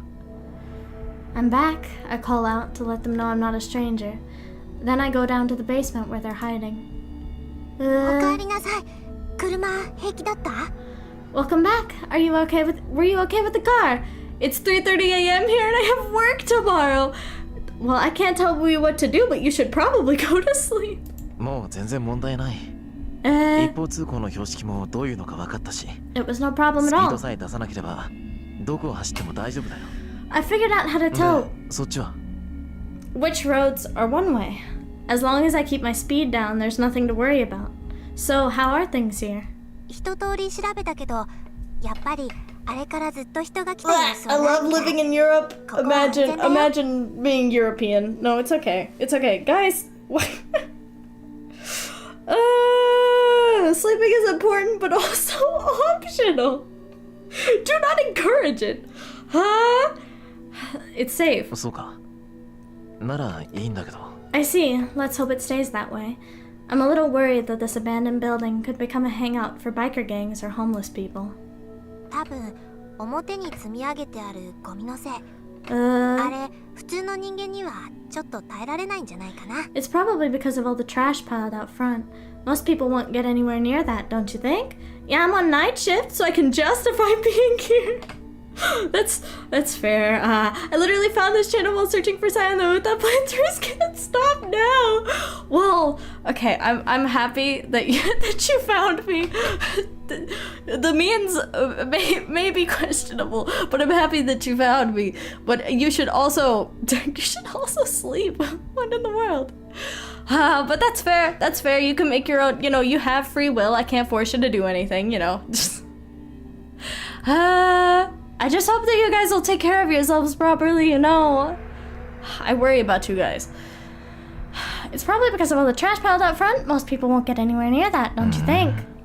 I guess. It doesn't bother me at all. I rather like it, in fact. But of course, normal people would feel differently. で、ふみのりの買い物は？いいの見つかった？ So, how was your shopping? Did you find something good? もちろん。 I sure did. Oh! Okay. I don't think that's gonna do you any good against a gun, though. I proudly unwrapped the weapon I just bought from a camping goods store. A 1-meter-long wood axe, the biggest and sturdiest I could 刃 find. 渡り15センチ以上の A meat ナイ axe, フは yes. 銃刀法違反だなんて張り紙してあるのに、その隣でこんなもの売ってるんだよ。笑いだよね。I like how this was right next to a sign saying that long knives are illegal. Seems like you could do way more damage with one of these. I grip the axe with both hands, testing its dependable weight, then swing it like a baseball bat. The deadly steel blade sweeps through the air right where a person's neck would be.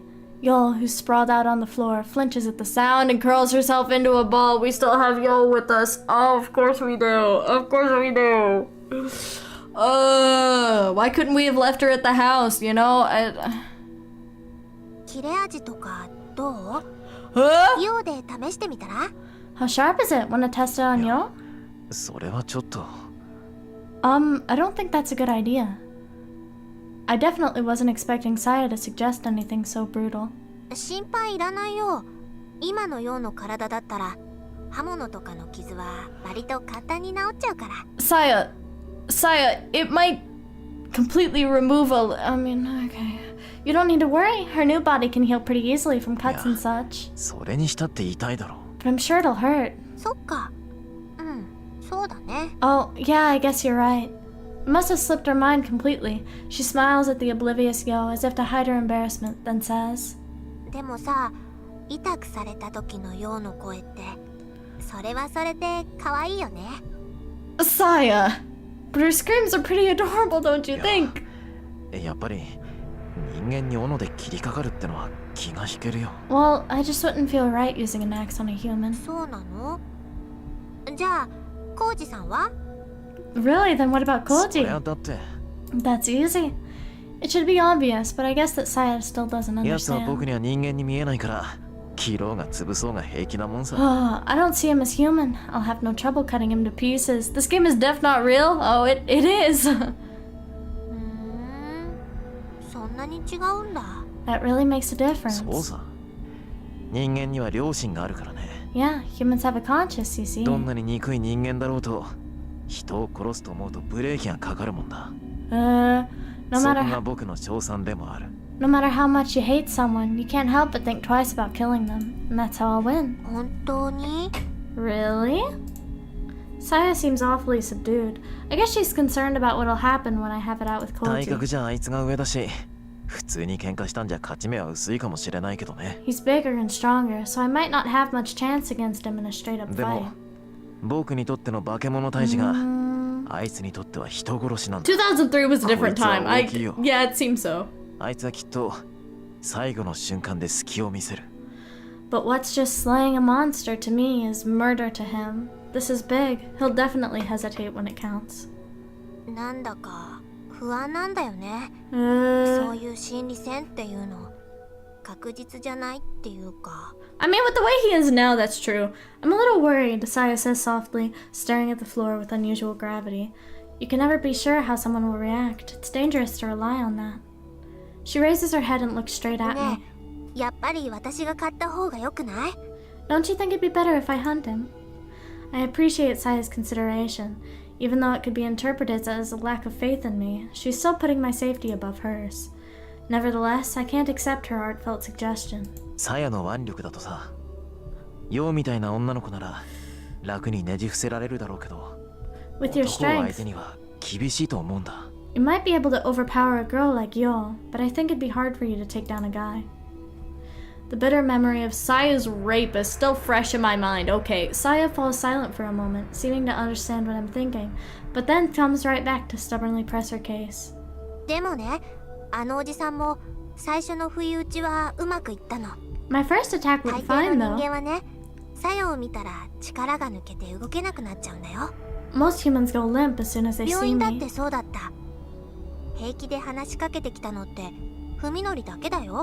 It was the same in the hospital. You were the only one who could talk to me. まあ、それも一理あるかもな。I guess you have a point. I can't imagine it personally, but I suppose it's possible that Saya's appearance is shocking enough to make someone lose their nerve. Suzume was able to gain the advantage because he had the same condition as me, which let him see Saya as a cute girl. Fear doesn't necessarily make people weaker, however. Depending on the situation, it can even send someone into a berserk rage and make them harder to put down. In other words, such a tactic would be the same sort of gamble that Saya is じゃあさ、 worried さや、 about. こういうのはどうだろうか。 Alright, Saya. How about this? When I tell Saya about the new plan that just popped into my head, her gloomy frown turns into a bright smile. それめや。文則って頭いい。That's perfect. You're so smart, 何もそ Fuminori. こまで。 Oh, stop. It's not exactly a great plan, but I guess the fact that it lessens the risk to me is enough to excite her. She's so easy to please, but that's part of what makes her so cute. で、いつ頃来るの？浩二さん。 So when's Koji coming? わからない。いずれ奴の方から電話があるだろう。そしたらここに誘い出して仕留める。I don't know. He'll call sooner or later, and then I'll lure him here and finish him. Koji will come. I know that he won't leave us alone. We could just keep running now that we've started, but I want to eliminate Koji as soon as possible. Therefore, when he contacts me, I intend to meet with him unless it's an obvious trap. せっかく人間一人分の肉が仕入れられるのに、ここだと腐らせちゃうね。 We're finally 冷蔵庫 going to ない get し。 more human meat. Too bad it's just going to rot without a 他の動物 refrigerator. を誘う餌にできないか。野良猫とかカラスをおびき寄せてさ。 Why don't we use it to trap other animals? It could be bait for stray cats or crows. それ危ないよ。万が一取り逃した時、よそに持っていかれて他人に見つかったら大騒ぎになるよ。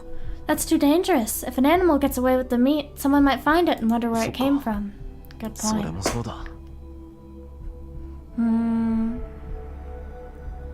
Okay. Humans are extremely dangerous, and their filthy, stinking bodies make me sick just by being nearby. Ironically, however, nothing tastes better than their meat. I truly regret having to abandon our well-stocked fridge. まあ、この辺だと森にもいろいろと住んでるから、そんなに食事には困らないんじゃないかな。 The forest around here is full of animals. I don't think we'll have any trouble finding food. 3人分だよ。大丈夫かい？ We have 3 mouths to feed, are you sure? 任せて。これでもさや、狩りは得意なんだから。頑張っていっぱい捕まえてくるよ。 Leave it to me? I may not look it, but I'm a pretty good hunter. I'll be sure to keep us well fed. そうか。じゃあ、今日からはさやが一家の大黒柱だな。Okay, looks like you're going to be the breadwinner of this family.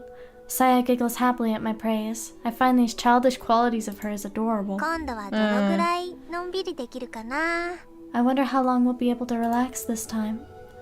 Because of the casual way she says it, I almost miss the emptiness to which her question leads. どのぐらいかな。Yeah. Saya's right. This won't last forever. No matter how safe this hideout might seem, we will have to abandon it eventually. Wait. The slightest mistake could put our life together in jeopardy, just like when I failed to silence Koji. Some dumb kids might decide that this old ruin is a good place to test their courage, or this land might be targeted for new development. In order to be together with Saya, if chosen to live apart from society, we will never find lasting peace in this world teeming with humans. Not unless we can somehow escape from it. Why was the house... So, Saya is apparently this, like, gross creature that leaves, like, slime around on things, right? That sort of thing. Because there have been traces of that before. So, whenever Koji checked out the house, why did he not notice, like, a ton of that? Since Saya would have constantly been in that home?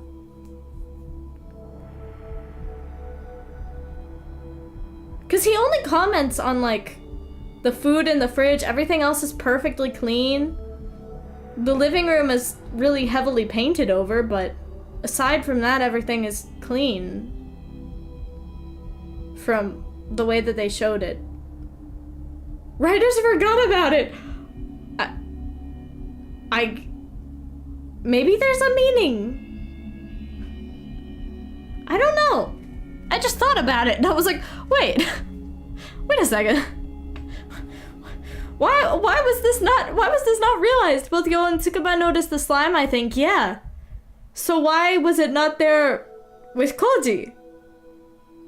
Or did he just not notice? Was he too out of it to not notice? I don't know. Anyway, so we can somehow 長い escape from 旅 it. だと思えばいいさ。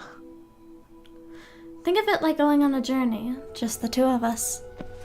I pull Saya into my arms and fold my hands around her slender shoulders, then どうせ whisper, 人生なんて旅みたいなものなんだ。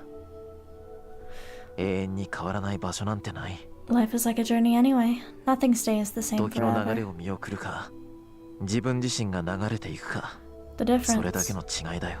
is whether time passes you by or sweeps you up in its flow. そうだよね。 I guess you're right. Saya smiles softly. Perhaps in resignation, perhaps in sadness. Either way, there is peace and contentment in her expression. それでも一人ぼっちじゃないし。だからさやは寂しくなんかないよ。 But we'll be together, so I'm not み lonely. のりもそうだよね。 You're not lonely either, are you? あ No. I have no regrets. As long as I can hold Saya in my arms, I will gladly pay any price. それにね、 And besides, she adds brightly, trying to cheer い me つか up. は私たちが人目を忍んで暮らさなくてもよくなる日がきっと来るよ。それは約束してあげるから。 One day we won't have to hide anymore. I can promise you that. It sounds like a fairy tale, but for some reason, she seems absolutely そ certain. れは明日かもしれないし、ずっと先のことかもしれない。 That day might be tomorrow, or it might be far off in the いつ future. 印が来るのか私にもわからない。 初めてのことだから。 It's my first time, so even I don't know when the sign will ほん come. のちょっぴり I'm a 怖いん little だけどね。 scared. I have no idea what Saya's prophetic words mean, but this isn't the first time that she's said or done something mysterious. She's performed any number of miracles 僕ら already. も希望があるのかい。 So there's hope for us too. Yeah, she says with a cheerful nod. とそれがさやが文則に送ってあげられる最後のプレゼント。 It さやの最初で最後の務め。 it will be my last present to you, Fuminori. My first and final duty. Bright. The hands of his watch move with the agonizing slowness, as though counting down to the end of the world. Would you love me if I was a meat monster in the game? It truly does seem to be that way. It truly does seem to be that way. But we chose to stay with Saya, so the answer would be yes. In the hours since contacting Ryoko, Koji went back to his apartment, showered, changed clothes, and even had his first full meal in days. He wanted to take a nap, knowing that he needed the rest, but no matter how hard he tried, sleep never came. Forcing himself to relax only made his nerves colder and sharper. Ooh, that's pretty. With nothing else to do, he decides to wander the city until nightfall. Downtown Tokyo is bustling, surrounded by smiling pedestrians, bright lights, and windows decorated early for Christmas. He feels as if all of the happiness in the world has been gathered in this very place. Koji takes it all in, burning it into his memory like it's the last thing he'll ever see. Is the world so beautiful because of the horrors that lurk in its shadows? The glow of the city can no longer warm him. Perhaps that is why it seems so precious. Koji watches the city for hours. It feels unreachably distant, like reading the obituary of someone you loved long ago. His phone rings at 8 p.m. It's Ryoko. Their conversation is short. She hangs up as soon as they decide where to meet. And so ends Tono Koji's final night of peace. Final night of peace. Oh boy, am I excited for whatever horrors I'm about to witness. Ryoko arrives at the diner at 1 a.m., 1 hour later than agreed upon. She has a heavy-looking duffel bag under her arm. Koji doesn't feel like asking what the bulges represent. Sorry, I had a lot to get together. Ryoko doesn't sound at all apologetic, but Koji decides to just nod expressionlessly. Only a few tables are filled at this hour, like lonely islands in the midst of a vast restaurant. After sending the bleary-eyed waitress away with an order for 2 coffees, Koji and Ryoko are left all alone in a corner of the dining area. Oh, nice. So, did you find what you were looking for? Koji asks bluntly, while sipping dutifully from his 3rd cup of watery, tasteless coffee.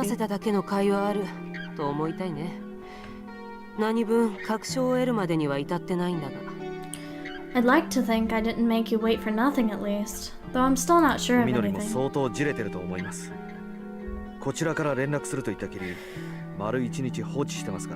I think Fuminori is under a lot of stress. I've left him hanging for a day since I told him I'd call.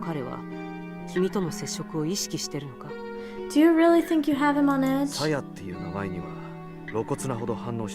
His reaction to the name Saya was very clear. In the silence that follows, Koji tries to soothe his parched throat with another mouthful of weak coffee. I see, Ryoko mutters. So it is Saya.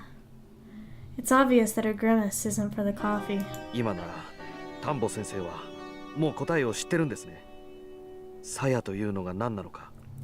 You know, don't you? Koji asked.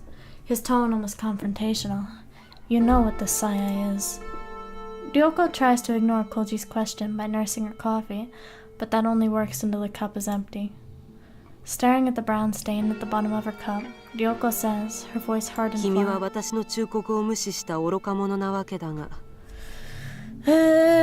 You were foolish enough to ignore my warning once.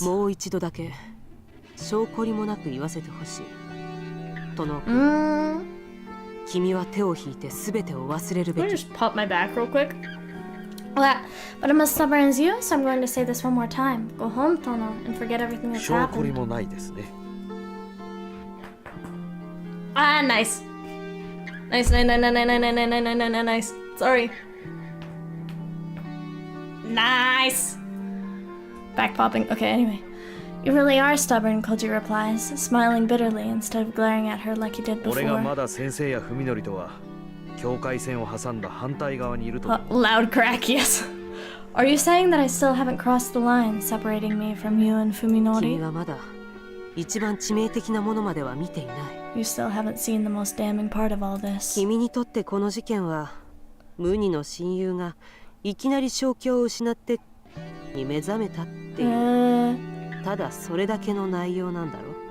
As far as you're concerned, Ryoko continues with a disparaging smirk, your best friend in the whole world suddenly went crazy and became a cannibal.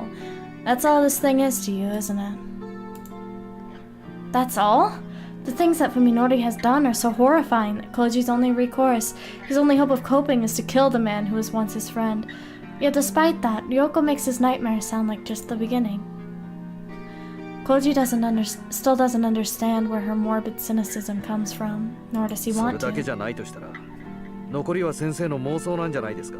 You say there's something more, but aren't you just imagining そう it? 思えるならまだ君の傷は浅いってことさ。 See, that's how I know your wounds are still shallow. Her brusque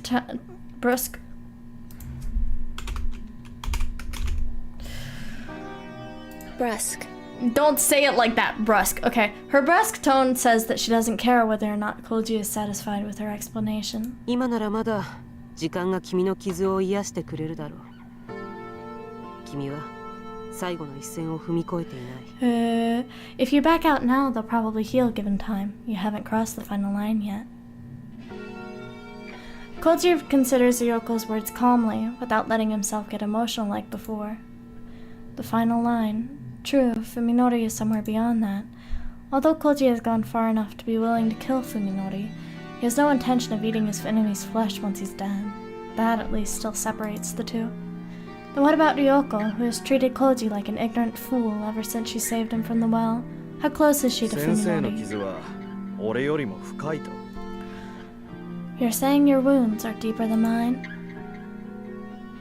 In response to Koji's biting question, Ryoko's mocking smile turns この inward. 銃はね、実家の父のものなんだ。 This gun was my father's, you know. Ryoko pats one of her duffel bag's こい bulges. つがロッカーから消えたせいで、父は責任を問われて地元の猟友会から除名させられた。 His hunting club kicked him out when it disappeared from his 申し訳 locker. ないと思ってるよ。私は両親にとっては自慢の娘なんだ。それが金庫の銃を盗み出すなんて想像もしてないだろう。 I feel bad about that. My parents were always proud of me. They probably never even suspected that I was the one who took it. そうするだけの必要が先生にはあったと。 So you had a good reason for いい taking や、 it? 全然。 No, not at all. Her quick denial isn't what Koji was その expecting. 頃にはもう外外のことは一見落着していた。少なくとも私はそう思っていた。 At the time, the Ogai mess had already ended.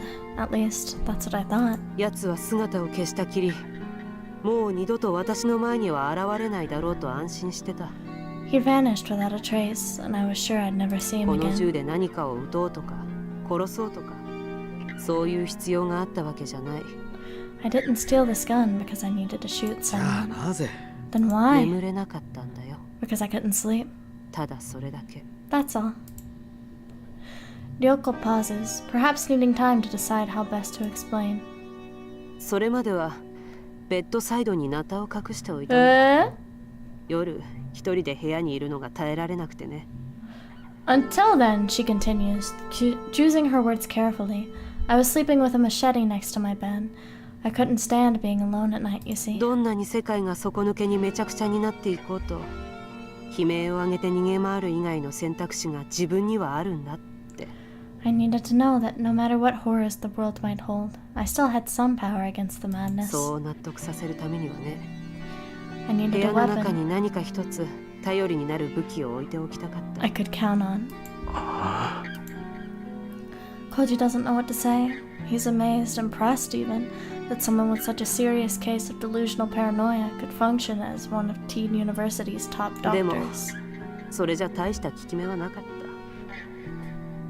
悪夢は日ごとにひどくなっていく一方で、 It didn't work though. My nightmares kept on getting 安眠す worse. るにはナタじゃまだ足りなかったんだ。それで父の銃を盗んできた。 A machete just wasn't enough to let me sleep peacefully. Ha! That's when I stole my father's こん gun. な風に重心を詰めるとね、散弾がもっと広範囲に飛び散るようになって殺傷力が増すんだそうだ。 By cutting the barrel down like this, the shot spreads over a wider area and causes more アメリ damage. カでも重罪になる改造なんだとさ。 Even in America! 私はそれをクローゼットの奥に突っ Even 込んで America, oh boy. それでようやく眠れる Sawed よ off うにな shotgun る is a crime. I think it is. If it's trimmed past a certain point, it's a crime. I hear that carrying a sawed-off shotgun is a crime, but with this gun sitting in the back of my closet, I was finally able to sleep. 3日に一晩ぐらいはね。 One night out of 3, that is.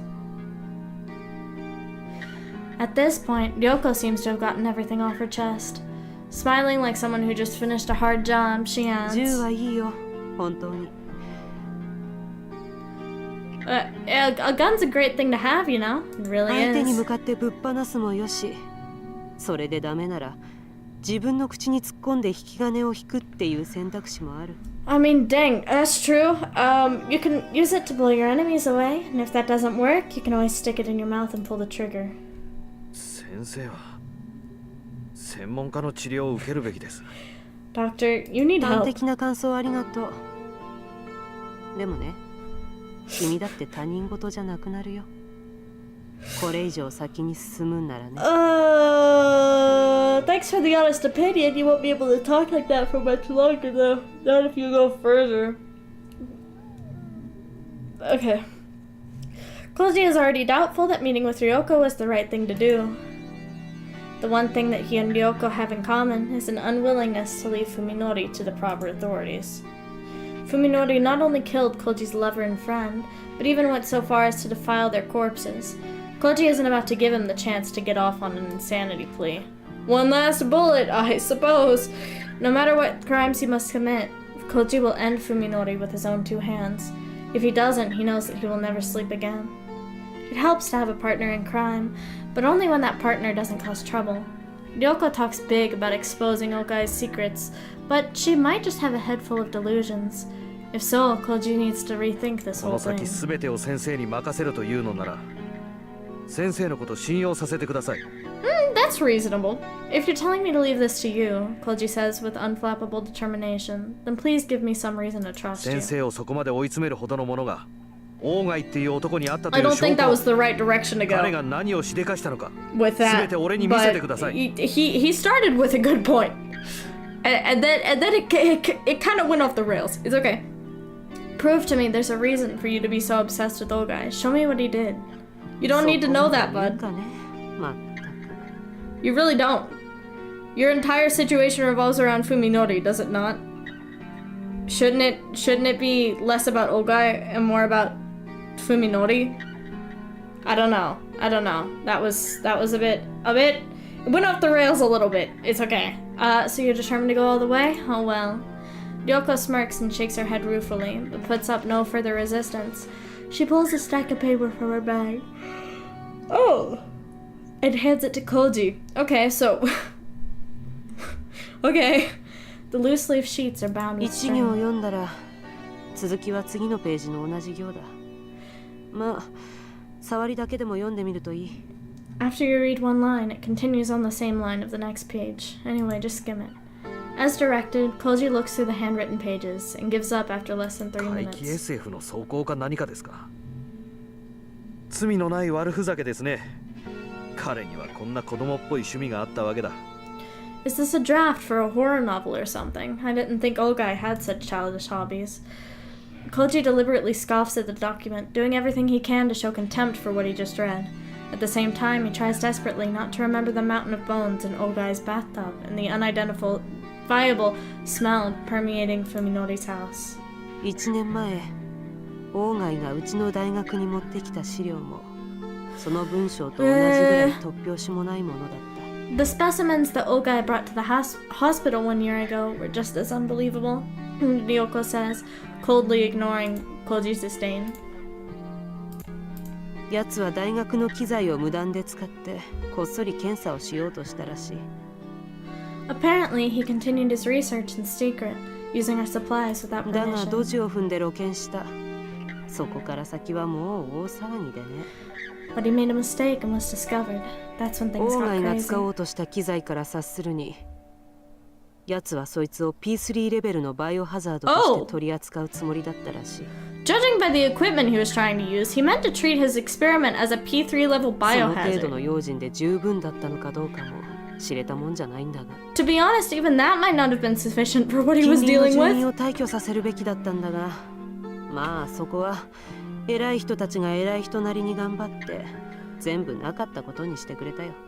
We should have evacuated the nearby civilians, but the big shots did their thing and made the whole その mess 代わり disappear. 私たちはキャンバス中のネズミを一匹残らず駆除する羽目になった。ネズミとかつてネズミだった何かをね。The rats.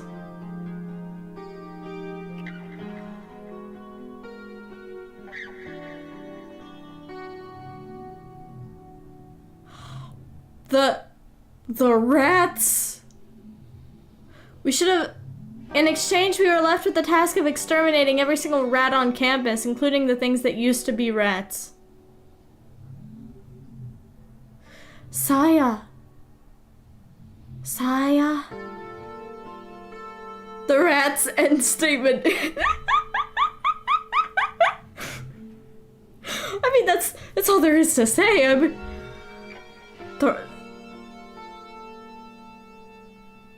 I love it whenever the puzzle pieces in this game click together and you go, oh, you know? I love it when that happens. At their first meeting, Ryoko brushed Koji off when he asked about Ogai Masahiko. Now, however, she's telling the whole story. Her voice is flat and emotionless as a 事の machine's. 究明には結局皆が匙を投げた。 In the end, everyone gave up trying to explain what had オーガイが happened. 持ち込んだ資料がどういう起源のものなのか Uh, 誰にも突き止めることができなかった。 no one could figure out where his materials had come from or what they were. まあ結局みんな賢明だったわけだ。 In retrospect, they did the 理 wise 性 thing. は理性、ざれ言はざれ言。 They knew. そういう線引きを危うくしないで済む程度ってもんを心得ていた。 Delicious meat monster rats. In retrospect, they did the wise thing. They knew how to keep the line between fantasy and reality where it should で be. もあいにく当時の私はそこまで賢明じゃなかった。 I unfortunately was not so wise. Bless you, thank you.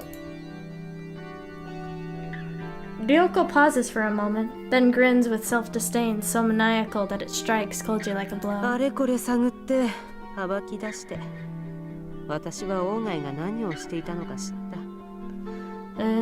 I searched everywhere for Ogai, flushed him out, and finally learned what he'd been 彼 doing. が関わっていた連中や彼をそそのかした連中も突き止めた。 I found the people he'd been dealing with and who'd encouraged him to perform ま his たと添い寝す experiments. るようになったのはその頃からだ。 That's when I started sleeping with a machete. この世の理性ってものがどんなにタガの緩んだ穴だらけの頼りない代物なのか理解するようになったのはね。 I'd learned just how absurd, how hollow, how worthless our precious reason is. As though fleeing from the quiet insanity that keeps glimpsing in Ryoko, Koji finds himself paging through the loose leaf in his hands. He reads a line at random. The organism's flesh is not fibrous, but reticulated.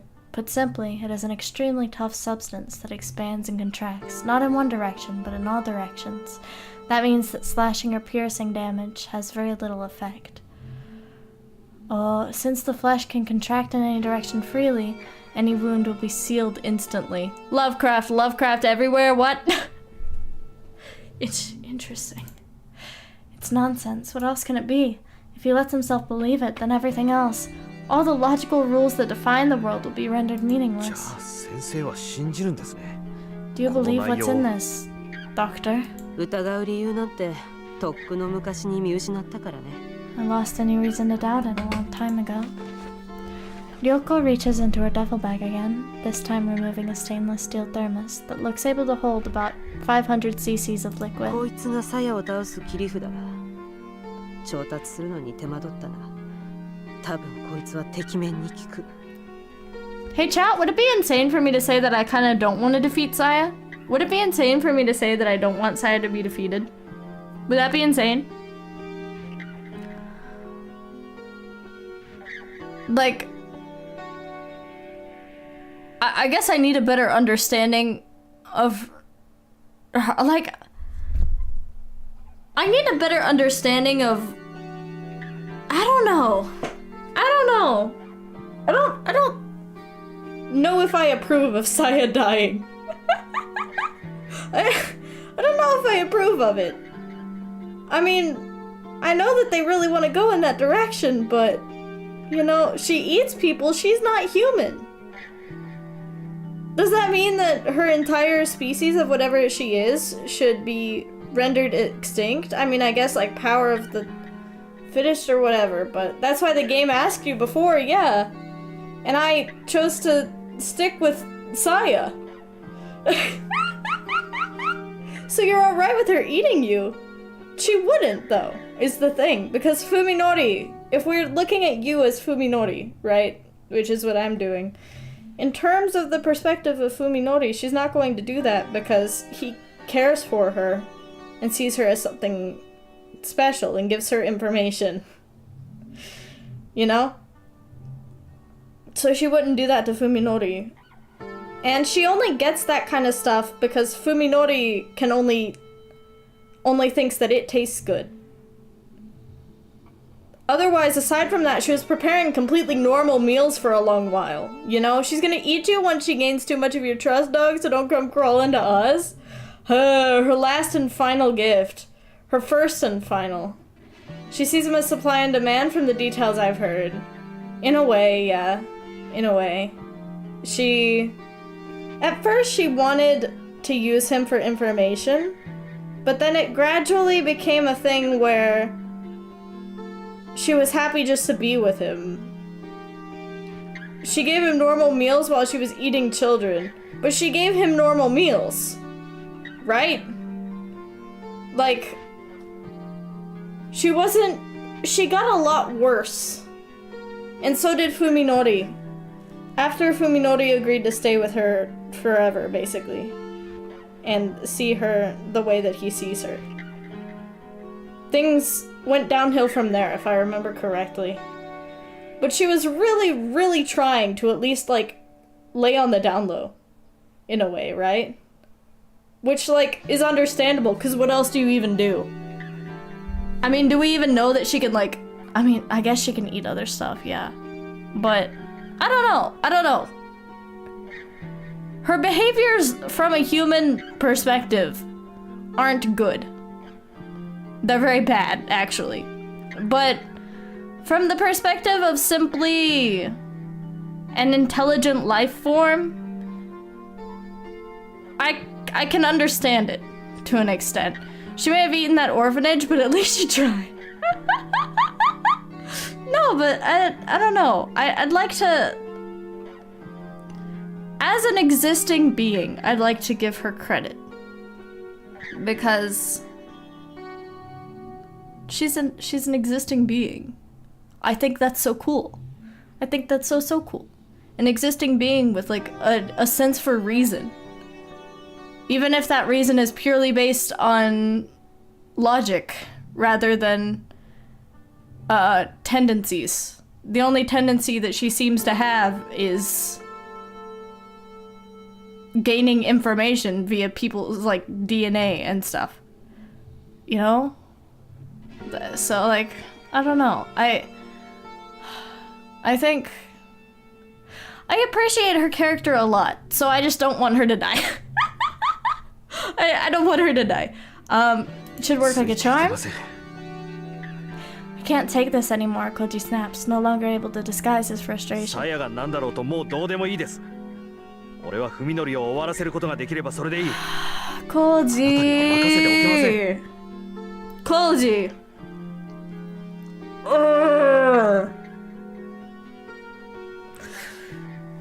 Even if Fuminori dies, that won't solve anything. It won't solve anything. Koji, you're being stupid. You're being absolutely stupid. You're being given information right now about how important that Saya's existence is to this whole thing, and how she's the source of all of this, and you're bound still on killing Fuminori. You're stupid. You're actually stupid. I have opinions. I have things I could say, but I don't think YouTube would like them. I'm just saying, you got a gun. If your mental keeps declining, Maybe you should reset it.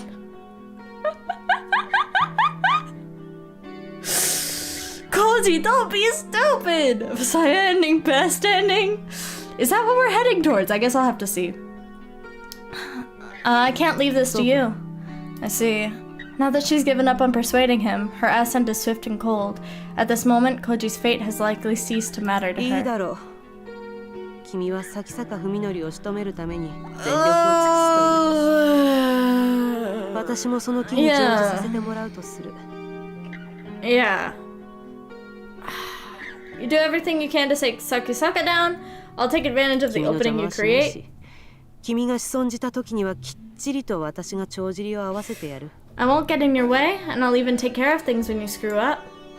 Despite the determination in her voice, Koji can't bring himself to trust the paranoid doctor あ completely. なたの持ち合わせている理由で文則を殺せるんですか？ Do you have a reason to kill 潔 Fuminori? 癖症なんだよ、私は。ああやって人の世界の拉致外に隠れ住んでいるような奴らが。I like things neat and tidy. I can't stand people like him who lurk outside of the world.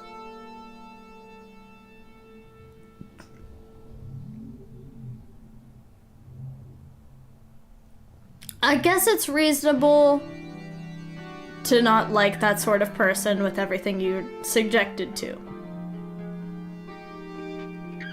But at the same time,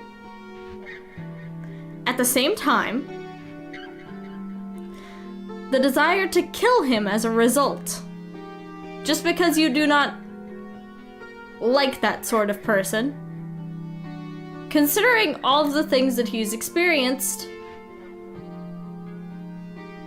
I don't think you have the right to decide that he should die. I don't. I don't think that's your decision to make, Ryoko. I mean, you have free will, I guess. But I think that should be considered as a crime. Okay? I think that should be considered as a crime. Before his madness infects the world. Who lurk outside of the world. From the synopsis of the game.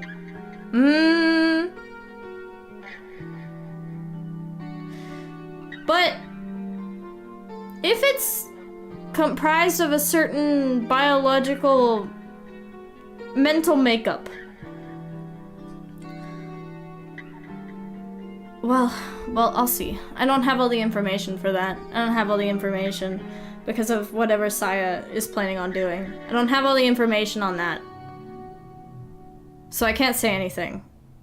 But based on the information I have up to this point. Well, okay. I won't make any strong opinions until I have more information. 奴らは寝室のゴキブリだ。枕元でカサコサ這い回る音を無視して眠れるか？ They're like cockroaches in your bedroom. Can you sleep with them scuttling underneath your pillow?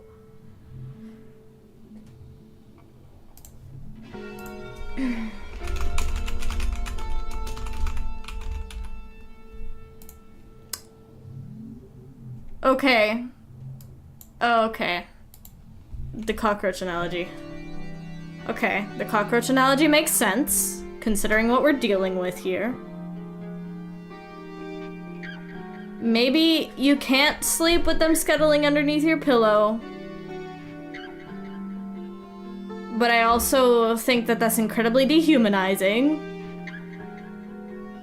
Fuminori is still very human, as you can see by his emotional reactions to things. The way that his mind trails on things. And the fact that, you know, he just is human. I think that should still be taken into account. He's not brainless, his brain is just messed up. I don't know. 見つけ次第殺して駆逐する。そうせずにはいられない。私の精神衛 Isn't 生上の Fuminori 問題だ。 dehumanizing you though? Fuminori has a pretty dang good reason. It's not purposeful dehumanization. He literally doesn't see people as people. He can't. Yo, not you. Oh. Yeah. Yeah. He still has some amount of regard for her, but... You know? He still holds back on things because he sees her as a human in a way. You know? So he still has that sense of being able to recognize her as a person. He may not be making good decisions in response to that, but he still sees her as a person. I don't know. I don't think that...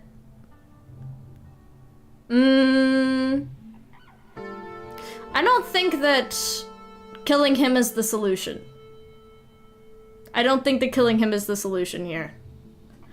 I mean, he treats her as a pet, so I'm not sure how much of a person he sees her as.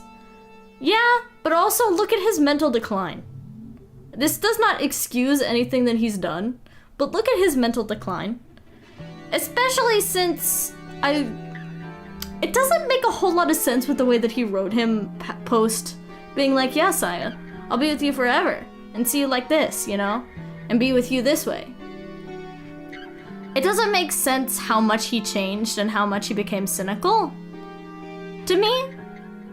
But if a switch was flipped in his brain, and either way, it's not about his behaviors as much. Saya was the one who introduced the entire idea of holding Yo as a pet. And since he entrusts his everything to Saya, he's just like, yeah, no, sure. Yeah. That's chill. Yeah, no, we can have fun with that. And he doesn't, you know, it's not right, but I don't think that it can entirely be blamed on him as a character or him overall. I don't think he deserves to die, basically. I don't know. He must have done a lot of scrolling on Twitter and became a doomer. I wonder how he would see social media apps and like phones and stuff. Well, no, we know how he sees phones and stuff. He should have a phone. Fuminori should have a phone. Because surely he'd be able to see that normally, right? But this is good older days. But anyway, that's what I think. I don't know. I value existence a lot. So I like to think that, I don't know. I'm not a fan of the idea of death of anything, if I could put it that way.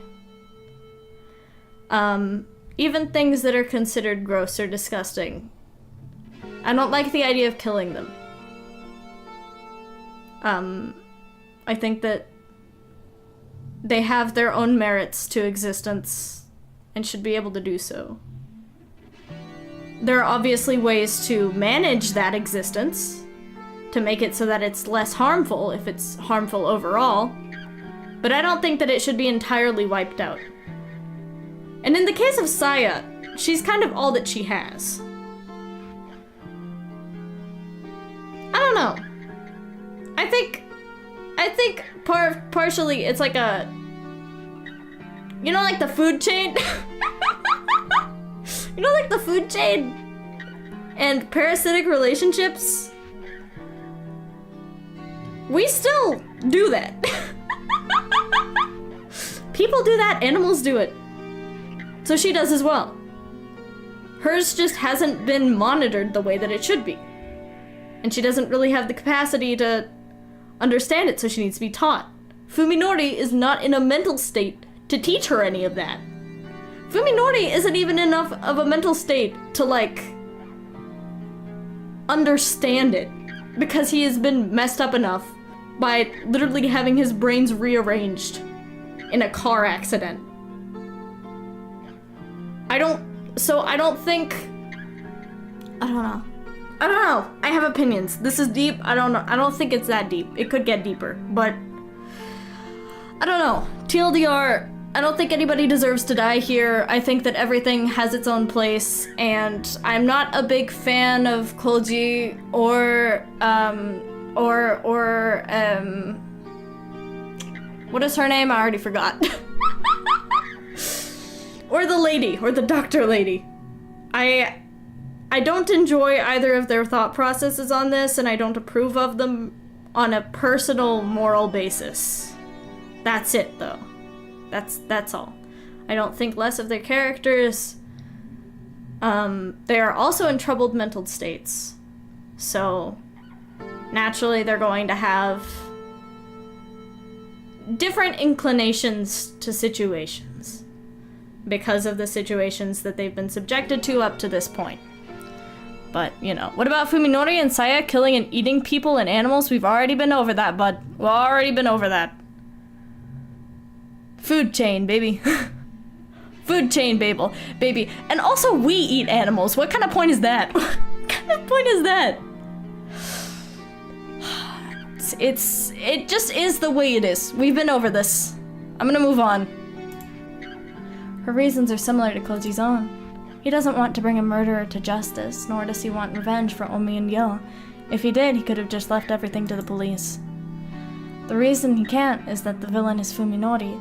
The man he believed was his friend has turned his old world upside down. Missed that part of live stream for a moment? Okay, got you. You're good. Everything and everyone with a part in this madness is to blame, and that includes himself for allowing the betrayal. His self-loathing, his desire to destroy is what's keeping him on his feet. それじゃあチェックメイトに駒を進めよう。咲坂君を呼び出すといい。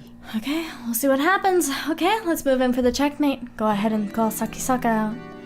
Koji nods, pulls out his cell phone, and calls his friend for what will probably be the last time. The call goes through quickly. Fuminori must have been waiting for it. 待たせたな、Fuminori。こっちの準備は整った。Sorry to keep you waiting, Fuminori. I finished my preparations. Koji, where are you? Fuminori must have been quite anxious to hear from Koji. His voice is hard and completely emotionless. お前のすぐ背後とでも言っておこうか。Let's just say I'm right behind you. Koji can't help but smile at Fuminori's disappointment. Perhaps Ryoko's maniacal sadism has rubbed off on him. 筑波を解放する決心はついたのか? Well, have you decided to let Tsukuba go? 背に腹は変えられない。Yeah, I suppose I have no choice. If it's natural for predators to kill and eat their food, isn't it natural to prey and try to kill their predators if possible? For prey to try and kill their predators impossible. I think so. But also, as long as they're not sticking their business in Saya's existence, as long as they're not sticking their faces in Saya's existence, she literally has zero reason to go after them or kill them. Up to this point, it's been like, okay, you know, they have no separate involvement, you know. If they would stay out of it, sure, it's not like the greatest, but if they stayed out of it, they wouldn't be attacked. And I like to think of that the same way as like poisonous things, right? If you stay out of its business and you don't give it a reason to attack you or to poison you, then it won't. It's a crazy concept, I'm sure. But it just, I don't know. When you're not being actively hunted, why go out of your way like that and be like, oh, well, this thing disgusts me, so I just have to kill it? That's gross. That's gross. It doesn't have any meaning to it. It doesn't have any meaning because it's all based on your inclinations, based on personal biases and things you've experienced. It doesn't... When that alone is what's guiding you, I don't think it has much meaning. I don't know. That's what humans do. Yeah, because humans are stupid. Sometimes. But it's not a case of where all humans do that sort of thing. You know? And there are different aspects to that as well. It's not such a simple or... if you're looking at it as a big picture, I don't think that it will do, because there's a lot more to it than the big picture. And there are certain things to consider when looking at different situations. I think so, at least. He's lying, Koji thinks, remembering the contents of Fuminori's refrigerator. Just what part of Yol did you eat, huh? Did you carve that poor girl up like a pig? No! No! She's alive!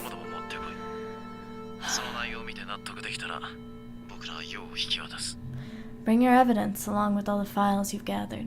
When I'm satisfied that they're the real thing, I'll hand it all over. Fine. Where?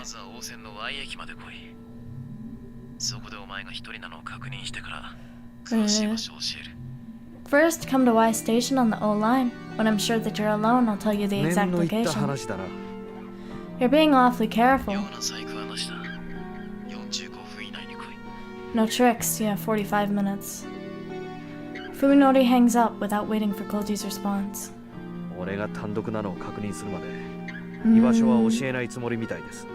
He won't tell me his location until he's sure I'm alone. Not bad for a medical student. I'm impressed. Yoko's praise sounds serious, drawing a glare from Koji.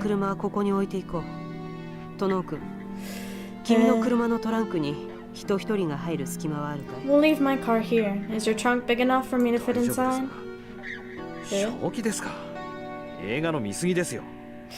Yeah, but are you serious? You've seen too many movies. This adventure is more dangerous than anything you've seen in a movie. With those bold words, Ryoko grabs her duffel bag and rises from her seat. You know what? Most of what I've said up to this point about existences and whatnot is also based on personal biases and also based on personal morals and values. So, I'm not saying that it's correct. I'm just saying what I think. I wanted to clear that up. I don't think that it means that that is how it is, because that's not that's not how life works. That's not how reality works. It's impossible to fully properly understand it as it is as a human being. But it's just what I think. Weren't you the one who chose to meet here? Yeah, why? Take responsibility for the coffee, she says, and tosses him the check. That's so fair. That is so fair. Ooh! Even after Koji arrives at Y Station as directed, Fuminori calls him and makes him change locations 3 more times. Koji is beginning to doubt that Fuminori is watching. He might just be using the time to guess when Koji arrives at each designated location. Nevertheless, Koji can't let his guard down. Fuminori might choose any moment to make sure that he's alone. If he makes a mistake and puts Fuminori on alert, Ryoko will lose her chance to take him by surprise. She'll just have to put up with the cramped trunk for a little while longer. After the nature preserve and the dry riverbed, the 4th location to which Fuminori sends Koji is in a thick forest at the top of the foothills, high above the developed area at their base. His car's GPS shows a road that leads nowhere, but according to Fuminori, there should be an old abandoned sanatorium there. The park and river were empty this late at night, but during the day would likely have considerable traffic. This time, however, his instinct is telling him that it's definitely a place that no one could find, not even by accident. Looks like this is the final stop. Koji drives up the steep incline, soon leaving the residential neighborhood behind. Oh, that rhymed.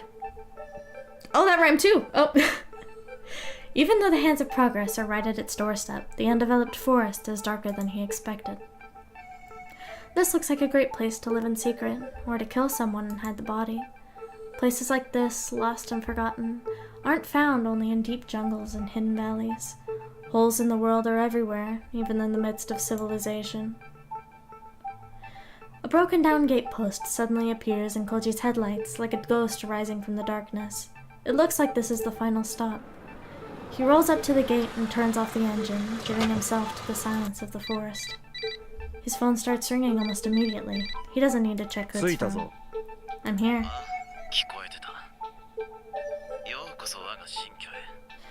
Yeah, I heard you. Welcome to my new home. Fuminori is nearby, close enough to hear the sound of the engine. A shiver of excitement shoots up Koji's spine. Come inside, Yo's waiting. Fuminori hangs up without another word. Okay, we're gonna prepare that. After grabbing his new flashlight from the Gov department and checking that the revolver is still in his pocket, Koji opens the door, making sure to pop the trunk at exactly the same time. Ryoko shouldn't need any more explanation than that. I'm scared. Realizing that the interior roof light will stay on and broadcast that the trunk isn't closed, Koji quickly unscrews the bulb, then gets out of the car and deliberately slams the driver's side door hard. I fear. Mountains of trash litter the front yard, forming a serviceable barricade. Koji sees everything from small refrigerators and mopeds to huge chunks of concrete and plaster that must have been abandoned by construction workers. The fact that they could get away with leaving all this stuff behind just shows how remote this place is. Glancing sidelong at the rear of his car, Koji sees no movement inside the barely opened trunk. You should be safe from now on? Okay, got you. Ryoko knows what she's doing. She'll probably wait until Fuminori's attention is focused on Koji before making her move.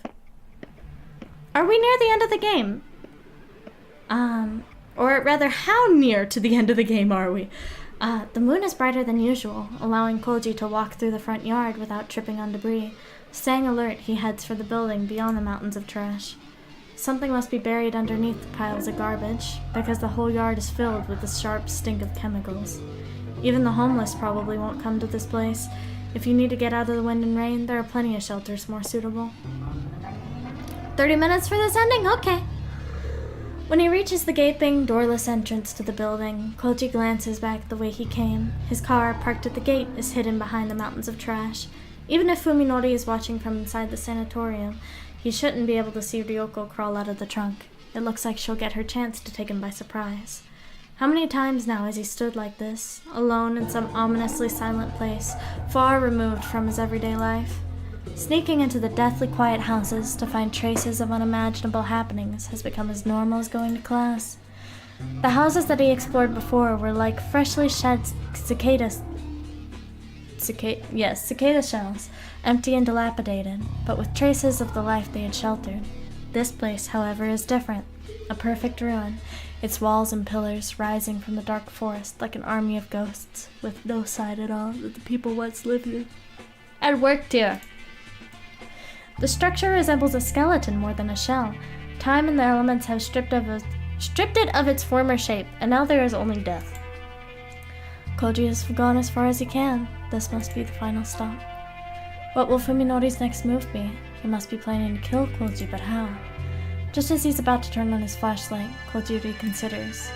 If he wanders around with the light on, he'll be broadcasting his exact location. That will give the advantage to Fuminori, who's probably lying in wait for him right now. He holds the light before him in his left hand with his finger poised on the switch. In his right hand, he raises the revolver, keeping it pointed in the same direction. Now ready to fire when he turns on the light, Koji steps quietly into the dark ruin. It takes a while for his eyes to adjust, but even when they do, he has only moonlight streaming through empty windows to guide him. Everything appears gray and indistinct. However, Fuminori has to deal with the same conditions if he's hiding here. This is a battle of nerves, exhausting and deadly, where the first to make a sound and give away his position will lose. Hold on.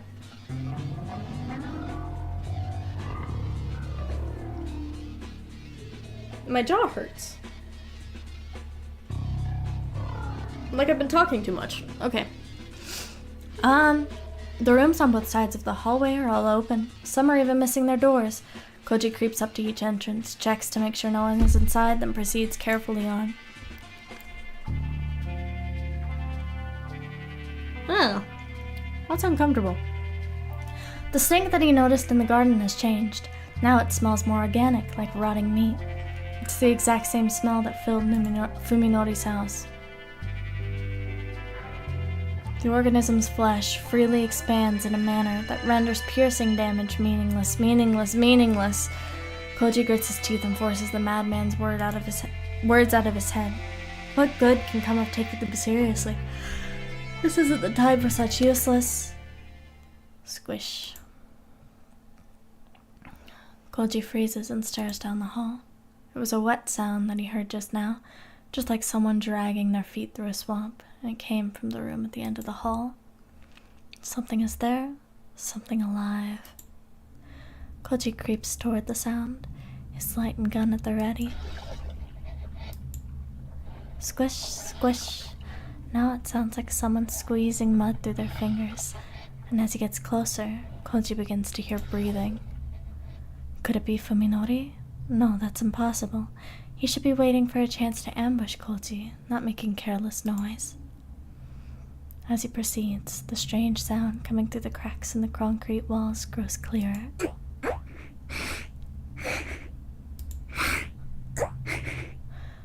Before he knows it, he is standing on the threshold. The room is filled with thick, vicious darkness, just like every other room that he's passed.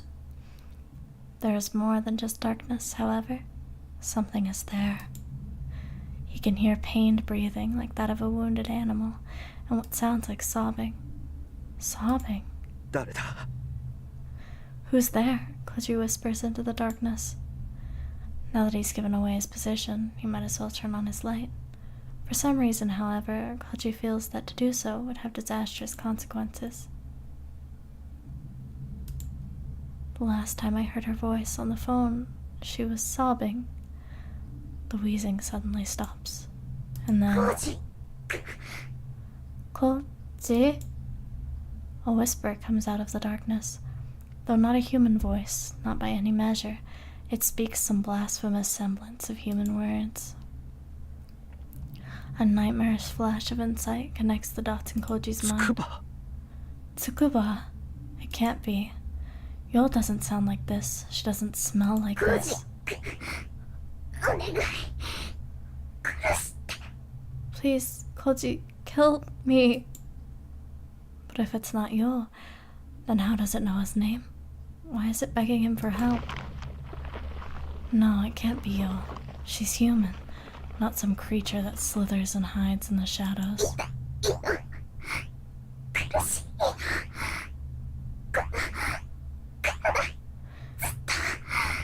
It hurts. This body always hurts. Save me, Koji. The thing wriggles closer. His reason cries out, imploring him to switch the light on before it's too late, or to turn and run if he cannot. But Koji is unable to make either choice. He could only call out in vain to the amorphous shape in the darkness. Tsukuba なのか? Naoi. まさか Tsukuba なのか? Is it you, Tsukuba? Is it really you?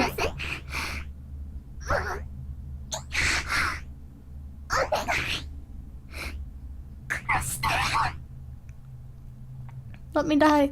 No more, please. Kill me. Something soft and slimy slides over Koji's toes. Instinct overrides his will, forcing him to turn on his light and shine it at his feet. The white beam reveals everything. The merciless truth that finally shatters Koji's sanity.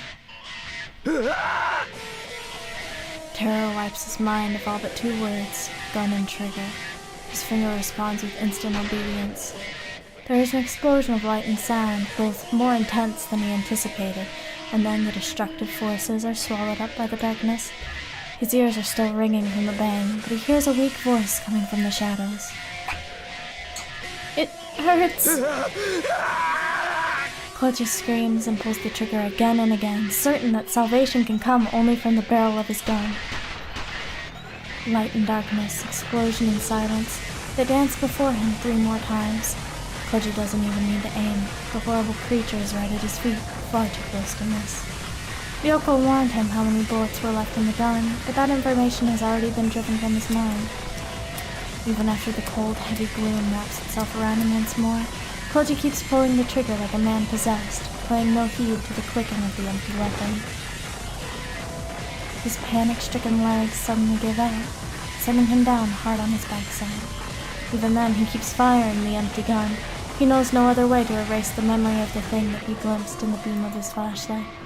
The light, which fell from his hand during the attack, is now pointing in a different direction, and though all 4 bullets must have hit their target, they were Koji's last card to play, which leaves him alone in the darkness with no way to defend himself. And just as he realizes this, a mass of rotting flesh rolls over him like a tidal wave.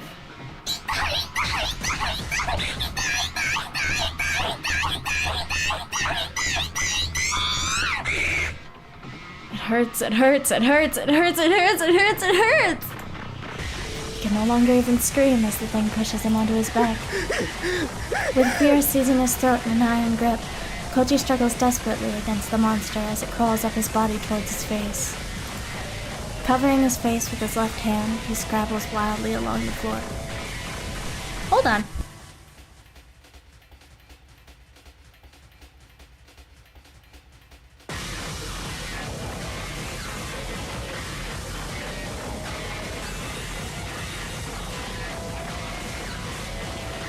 Okay. We might be back? I don't know. I don't want background noise to seep in. Covering his face with his left hand, he scrabbles wildly along the floor with his right, searching for a way out that doesn't exist. His mind is that of a feral animal, empty of everything but primal terror. And that is why, when his right hand closes around something hard at the last moment, he recognizes it instinctively as a weapon. Putting every ounce of strength into his arm, Koji swings the heavy object at the creature on top of him. He hears the thud of a blunt object striking something soft and light, and then Koji's attacker rolls off him. As soon as he is able to move again, Koji leaps to his feet and grabs his new weapon with both hands, brandishing it like a charm to ward off evil. Only now does he realize that he's holding a rusty steel pipe. The monster is still sobbing.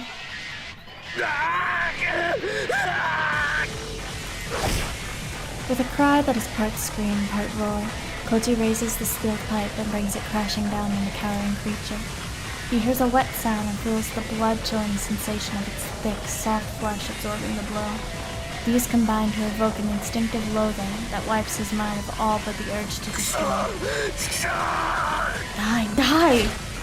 Consumed by the same desperation with which he kept firing the empty gun, Koji rains blow after blow down on his enemy. After the 10th blow, it stops sobbing. After the 20th blow, it stops moving. And after the 30th blow, it begins to feel and sound more and more like he's beating a puddle of vicious liquid. Koji doesn't stop thrashing the creature until he recovers enough of his senses to realize that whatever it might have been before, it is now nothing but a corpse.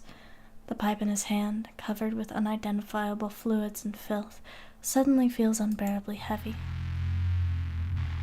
君はまだ一番致命的なものまでは見ていない。 You still haven't seen the most damning part of all of this. Yoko's voice plays back in his head, and at last he knows how merciful her warning was. Now that his eyes are as open as hers, he is able to laugh in contempt of his own foolishness. 20 years of memories in the light of the sun. If they were indeed precious to him, then he should have never come to this place. The black flames of despair rise within him, consuming fear and revulsion and pity. Only rage and hate remain. Every cell in his body cries out for vengeance, for the blood of the man who poisoned him with truth and tore him from the womb of innocence. And then Koji, slave to hate, hears the sound of someone sneaking up behind him. Koji whirls, swinging his pipe with all the force he can muster. His enemy hastily leaps back to avoid the strike, surprised by his failure to catch Koji off guard. Twisted shadows dance in the beam of the light on the floor. Readying his pipe for the next blow, Koji faces off against his second attacker. Sagisaka Fuminori. Before this moment, Koji could have never imagined that he would ever speak his friend's name with such hatred. What? おいおい、今の一振り、まるっきり手加減抜きかよ。 Hey, that was a pretty heavy swing just now. You trying to kill me or something? Even now, Fuminori is smiling, as though the huge axe in his hands is just a sick joke. 参ったな。正直なとこ、お前はもう少し迷うもんだと思ってたんだけど。 Dang, Koji, I thought you'd hesitate. 迷うだと俺が You thought I'd 貴様に hesitate. Against you? Koji sneers too, unable to contain his contempt for the notion. 近江をどうした筑波に一体何をしたそれを考えてもまだ俺が貴様を殺すのに迷うだと How did you kill Omi? What did you do to Tsukuba? After all this, you expect me to think twice about killing そ you? いつは言いがかりのつけ方が逆だろコウジ That's my line, Koji, Fuminori growls, looking sadly at the pile of dead flesh at Koji's コウジ feet. の分際で僕の世をひどい目に遭わせやがって That was 世 Yo. の10倍は痛めつけ Oh, てから Yo was- 殺してやる Okay, that makes sense though. しろ How could you do such a horrible thing to Yo? I'll make sure you suffer before I kill you. The blade of Fuminori's axe carves a murderous arc through the darkness, glittering menacingly in the faint light coming from the floor. Koji raises his pipe to block the ferocious swing. The heavy impact numbs his arms, but his large frame takes the blow without giving any ground. Fuminori presses the attack, delivering a second blow and a third. His axe, designed for chopping down trees, is deadlier and more durable than the piece of pipe Koji found discarded on the floor. Each strike Koji blocks sends chunks of rust flying from his makeshift weapon.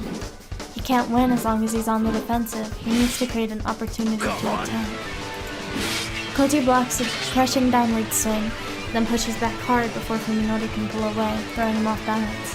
Fuminori stumbles backward and plants his feet to steady himself. Taking advantage of his opponent's temporary immobility, Koji delivers a punishing low kick to Fuminori's outer thigh. Fuminori grunts and retreats, swinging his axe wildly to prevent Koji from following up with another attack. Koji, however, does not press his advantage. He just stands where he is, calmly spearing Fuminori with his stare. お前喧嘩に慣れてねえな You've never been in a fight, have you? Fuminori roars and comes in for another attack, but the damage to his right leg seems to be slowing his swing. Easily blocking the axe with his pipe, Koji waits for Fuminori to exhaust himself. Fuminori delivers blow after heavy blow, howling savagely all the while. What he does not realize, however, is that the situation now favors composure, not brute force. When Fuminori raises his axe high for yet another attack, Koji sees that his movements have grown dull enough. Seizing the opportunity, Koji charges into Fuminori's range and grabs the haft of the axe with his left hand. As Fuminori recoils in fear, Koji swings his pipe hard at his enemy's unprotected side. He feels the crunch of ribs breaking. Pain drives Fuminori to his knees, staring down at Fuminori's defenseless head. Koji, surprised by his own lack of emotion, raises his pipe high to deliver the finishing blow, which is when something wraps itself around his left ankle. What?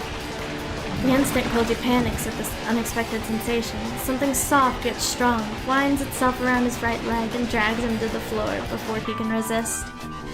He twists his body and tries to swing the pipe at the unseen enemy behind him, but his right hand too is seized by the same flexible force. He wasn't able to feel it through his pants, but now his blood turns to ice at the cold, slimy sensation of the thing wrapped around his uncovered wrist. That monster's still alive? さや That's it, Saya, Fuminori says encouragingly. Even while kneeling on the floor, his face twisted in pain, he manages a terrible, victorious grin. Saya. This monster is Saya.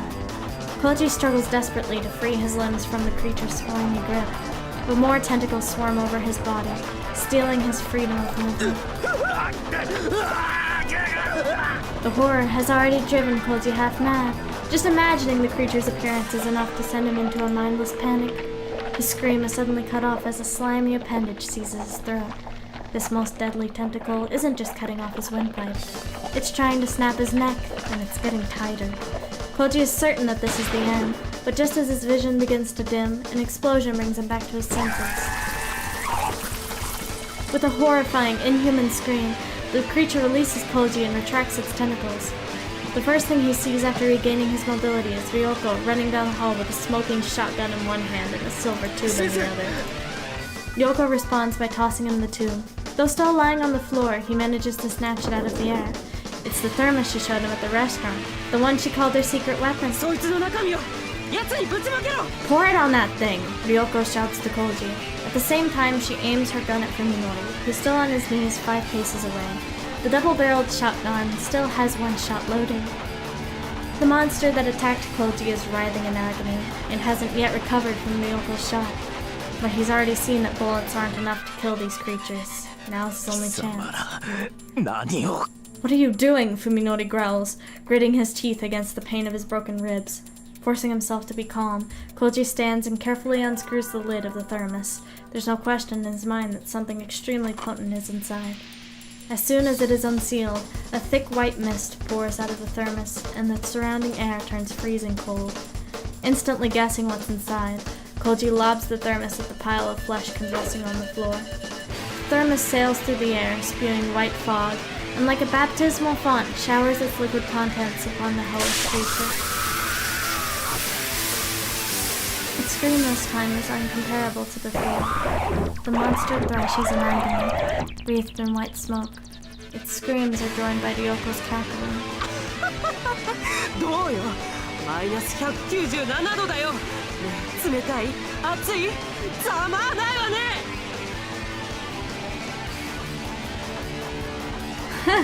That's minus 197 degrees, you monster!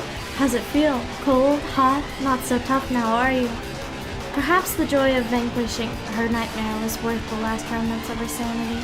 The manic glee blazing in her eyes can belong only to a shattered mind.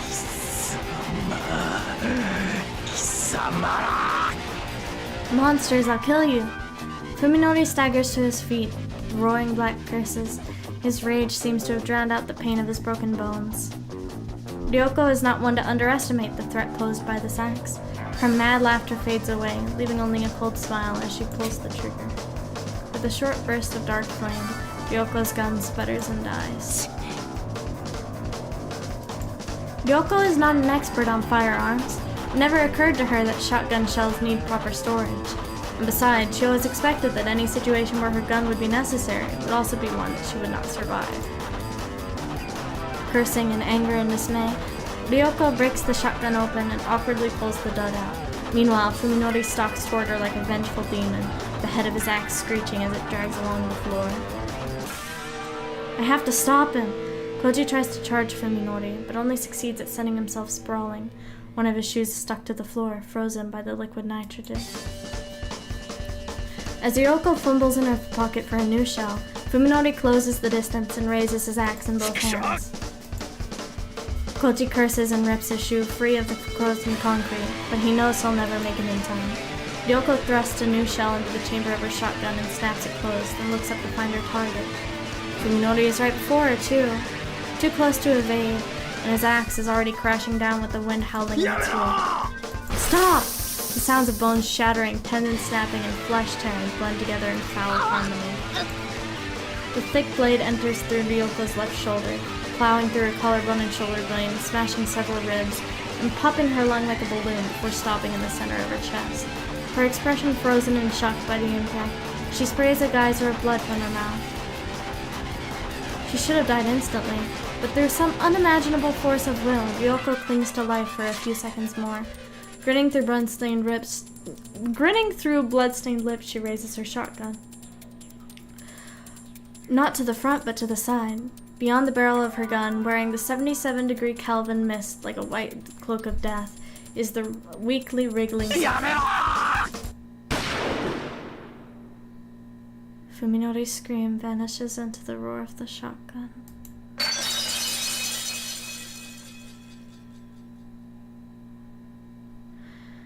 The destruction is absolute. The impact of the shotgun pellets obliterates the half of Saya's body that fell prey to the liquid nitrogen. The frozen particles of Saya's scattered flesh drift to the floor like snow.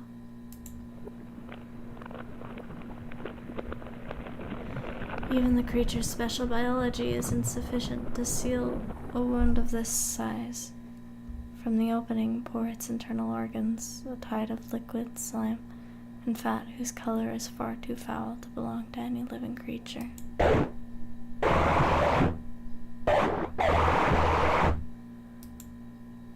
The monster convulses, wailing in a weak, pitiful voice. Saya. Saya. With his axe still buried in Ryoko's body, Fuminori stares at the dying creature, his expression utterly devoid of emotion. Koji grabs his pike and prepares to attack Fuminori from behind, but freezes when he sees the emptiness on the face of the man he hated. Fuminori pulls his axe out of Ryoko's corpse and looks at Koji with glazed eyes. There is no recognition in them, nor hate, nor rage. When Koji meets Fuminori's blank stare, he knows there is nothing left in him to kill. Fuminori grips the axe closer to its head and raises it high, the blade towards its face. Koji doesn't know whether he should interfere, but even if he wanted to, what could he say to stop Fuminori? Fuminori pulls his head back slowly and drives his face into the blade of the axe like a springy wooded toy.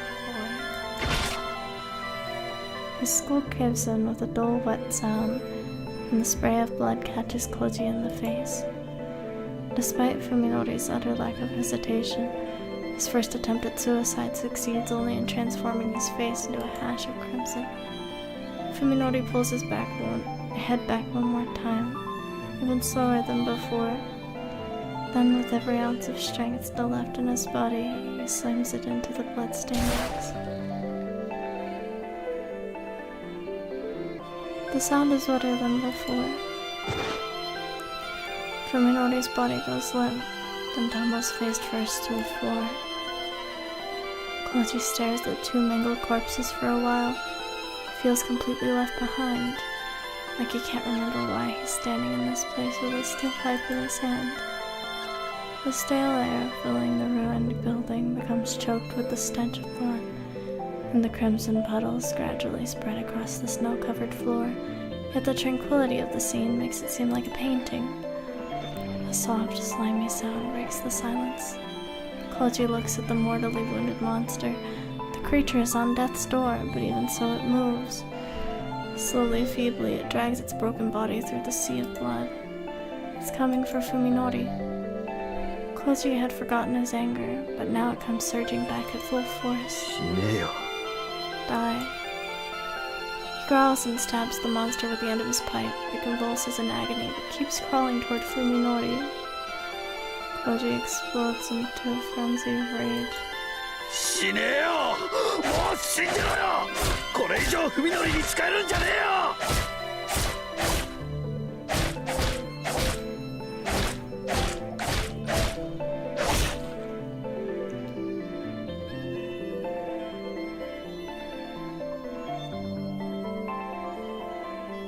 Again and again, he smashes the helpless flesh beast with his pipe. Something tells him that if he does not stop it here, he will truly have lost. The monster, however, never succumbs. It struggles on beneath his blows until finally it reaches Fuminori's crest.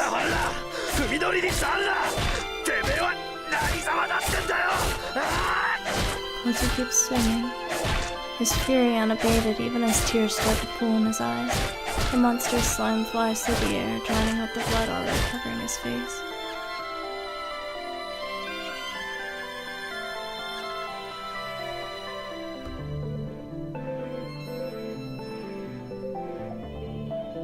The creature extends one thin, trembling tentacle to touch Fuminori's shoulder, then lovingly caresses his blood-stained cheek, and then it stops moving. Even in its final moments, the monster would not let Fuminori go. It died joined with him. At last, Koji knows that the world he loved is gone forever.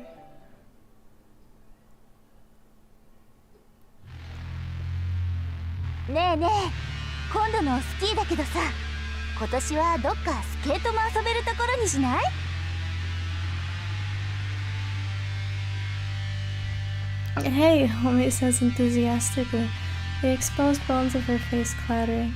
Why don't we go somewhere we can skate for this year's ski trip? Okay, so bad. Game 2 sad. Horrible game. Boo. Tomato, tomato. Tomato, tomato again. Wasn't even paying attention and I want to cry.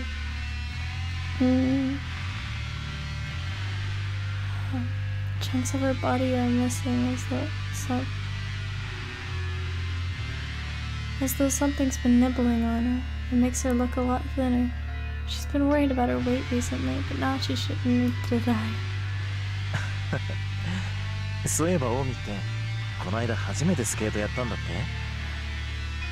Fuminori laughs at Omi's crazy suggestion. That's right, you just started skating recently, didn't you?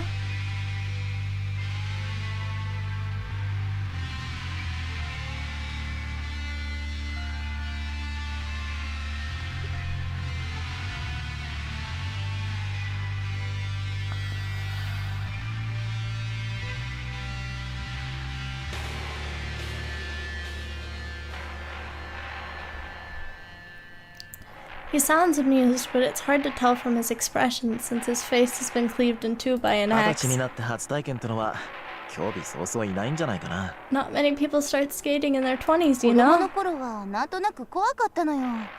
あの靴なんだか刃物みたいでさ。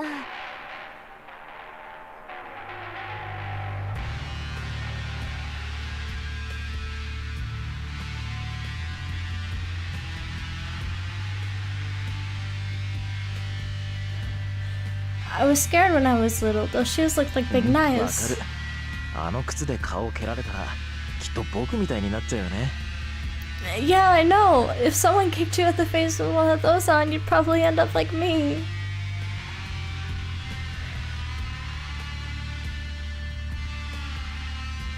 What? Omi and Yo laugh at Fuminori's dumb joke. Yo never used to laugh with such exuberance.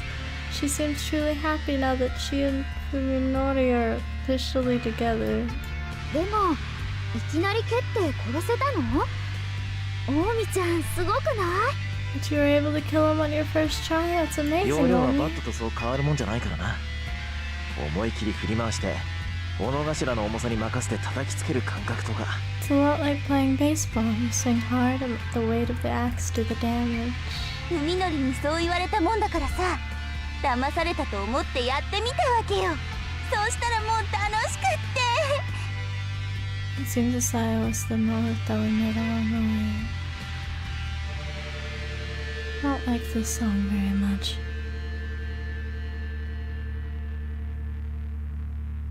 I don't like this song at all. He made killing him sound so easy, so I figured I'd give it a try, and it was fun. What is this feeling? Something is wrong, but Koji can't put his finger on what. 私も見てみたいな。オウミちゃんが食べられるところ。 Oh, well, I wanna try eating Omi too. Oh, that's it. And he sees Yo's envious smile. Cole finally realizes it's なあ Koji. つくば Hey, Tsukuba. どうしたのコウジくん？ Huh? What's お wrong? 前だけなんで普通なんだ Why are you normal? Yo tilts her head quizzically, like she doesn't understand what he means. 普通って私はいつも普通だけど。 Normal, I'm always normal. でも But お前 back 確かあ then, の時 you were... ああ、うんうん。 Oh, I get it. Yo nods in なん understanding. だ、私がコウジくんと違う姿になってた頃のこと？ You're talking about ず when い it ぶん昔の話じゃない。 looked different from you. That was such a long time ago. 昔なのか It was. そうだよ。 Of course, she replies, deflecting Koji's confusion with that uncannily cheerful smile. だってコウジくんも今じゃ私たちの仲間じゃない。 After all, you're one of us now. Ah, of course. Koji looks down and is satisfied to see wriggling tentacles where his arms and legs should be. When he opens his eyes, his mattress and pillow are soaked in sweat. It's always the same nightmare. He doesn't know how many times he's had it, but at least he's not leaping out of bed screaming anymore. He sits up, clutching his throbbing head. It's 4 in the morning. He hasn't had nearly enough rest, but he probably won't be able to get back to sleep tonight. Time for a smoke. A full pack with will last him until dawn. Now, where did he put the pack he bought yesterday? Welcome to madness. Koji wanders sleepily into the den where yet another old friend is waiting for ひど him. いありさまだね。 You look like hell. ああ、先生。いたんですか。 Excuse me? Hey, what is that?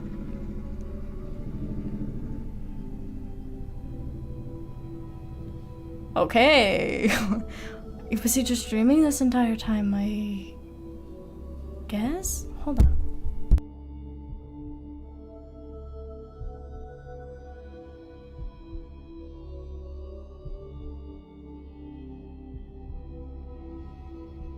Okay. Vroom vroom indeed. It was all just a dream, I guess. You're here too. Ryoko's okay, hold on.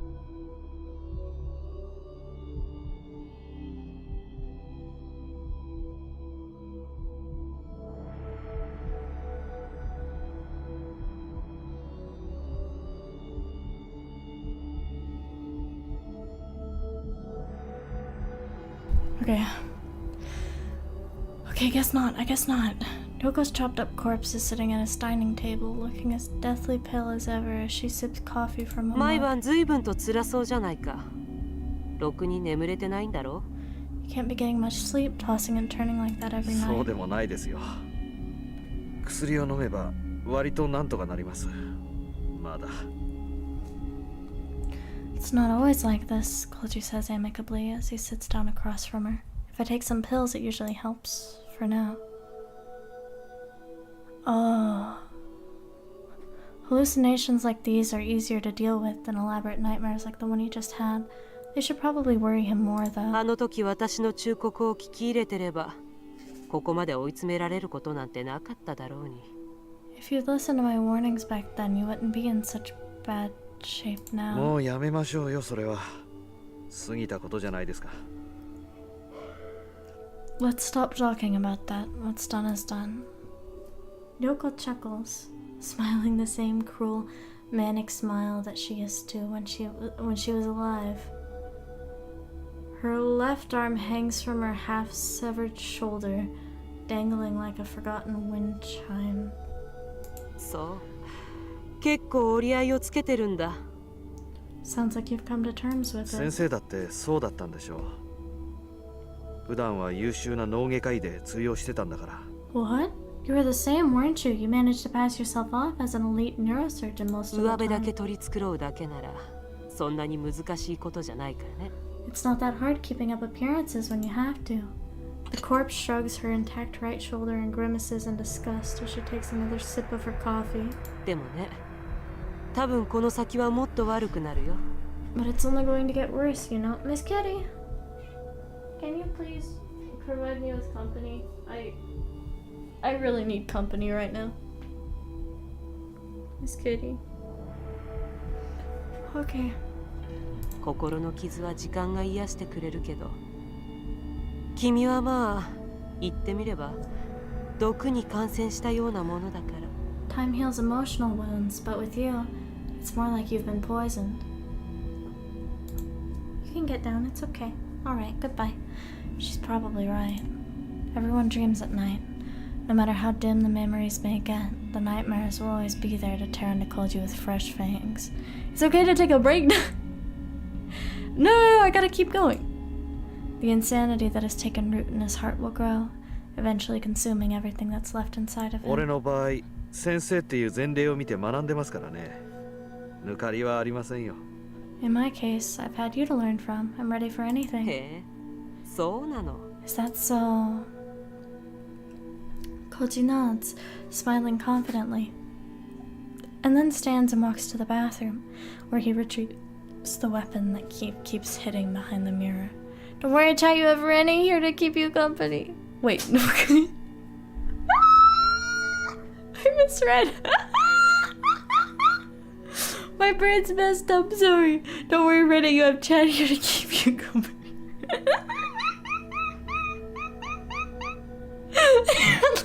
I'm losing it. Thank you, Chad. I clearly need the company. I clearly can't do this on my own.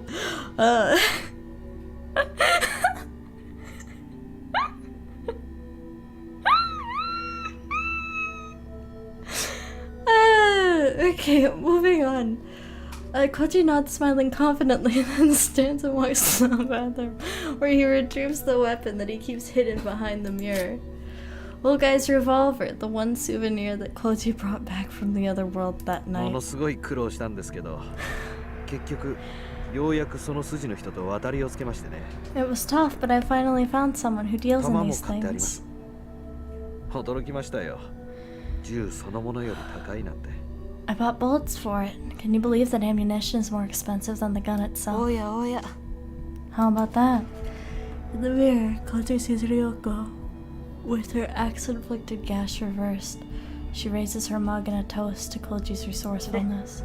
何発買ったわけ So, how many shots did you buy? 一発だけです。 Just one. This time, it's Koji who shrugs his shoulders. He uses both, exercising his privilege as a それ survivor. 以上必要になるような状況は、俺は願い下げなんで。 You see, I never want to be in a situation where I'll need う more. ん Oh? The corpse in the mirror nods sagely, her smile ほ approving. んとわきまえてるんだね You really do get it. There's a brief silence. Koji doesn't really feel like getting all melancholy with a dead woman. ねえ先生、いい加減ファミレスのコーヒーはやめましょうよ。なんなら新しいの入れますから。 Hey, doctor, let's give the diner coffee a rest. If you want, I'll put on a new pot of...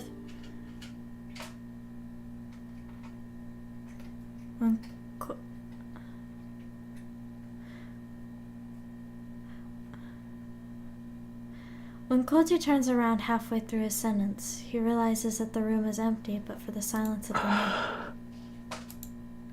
And so, Koji returns to the world of the sane. He lights his first cigarette of the night and takes a deep drag. While sitting alone in his den, puffing on his smoke, he stares at the gun in his hand. He knows just how precarious the cliff he's standing on. The final line of which Ryoko spoke is now one step behind him. Koji no longer has anything to protect his soul. Now that Ogai Masahiko's fantasies and Tambo Ryoko's delusions have all become tangible horrors, he knows what insanity and despair truly are. Back in the real world, Sakisaka Fuminori is wanted for several gruesome murders. It didn't take long for someone to discover the stockpiles of human meat in the empty Sakisaka and Suzumi homes. In the two refrigerators were found the remains of Suzumi Yosuke, his wife and daughter, and Takahata Omi. They found the clothes and other effects of Tsukuba-yo, but were unable to locate any trace of her among various body parts, a fact that made Koji's nightmares all the more vivid. Dr. Tambo Ryoko of T University Hospital vanished mysteriously around the same time. Because she was Fuminori's chief physician, the police have been investigating her connection to his crimes. As for the two corpses secretly buried in the backyard of a certain ruin, well, they'll probably never be found, and this incident will become just another cold case. Koji alone knows what really happened, and he has no intention of revealing it, not now and not ever. Old Guy's writings were not nonsense, which means that everything else was. What fool was it who said that men are the lords of creation? Those who can believe in paltry things like human wisdom and valor are those lucky innocents who have not looked into the abyss. Koji can no longer share in their blessed ignorance. He knows. He's been defiled by the insanity called truth, and he will never believe again. If he has been poisoned, as Ryoko's ghost said, then that poison is none other than the truth itself. Just as pure oxygen is harmful to the body, the naked truth has the power to destroy men's minds. Only by diluting it with lies and taking it in small doses can humans maintain a healthy soul. どんなに世界が底抜けにめちゃくちゃになっていこうと No matter what horrors the world might hold. Words once spoken by the living Tambo Ryoko pass through Koji's.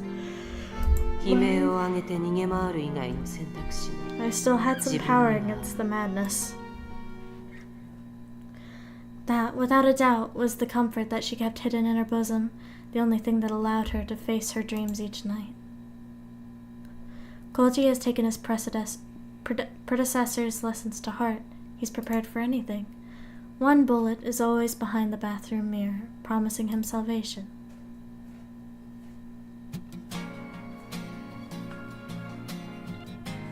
So...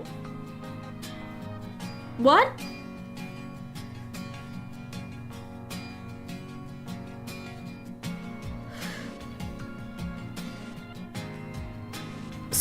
So... What? I'm confused? I'm immensely confused? Huh? And they all lived happily after. I mean, what happened? It was awesome, thanks. That was an experience. What? You know, I thought that I'd end this game with answers to all my questions, but I ended up with more questions than answers in the end, despite it all. Chat, do I have to get another ending to understand more? Hold on. My headphone cord is stuck. Well, the answers are in the other endings. Of course they are. Of course they are. Gurasu no kutsu. Well, that was something. I will have to come back and do the other ending. Maybe in my own time, rather than on stream. Since we've been through... Well? Are we done for the night? It's time to go, Mimis. I think we may be done for the night. This has been a longer stream. Actually, I don't think we're done for the night. I think there's more that we can do. But I will start it up as a different stream, I think. Do you need a mental check? No, I'm good. No, I'm good. I am so sane. Okay, let me take off the unlist live replay once it ends. Take that off because we ended up not needing it. Oh boy. This has been a game.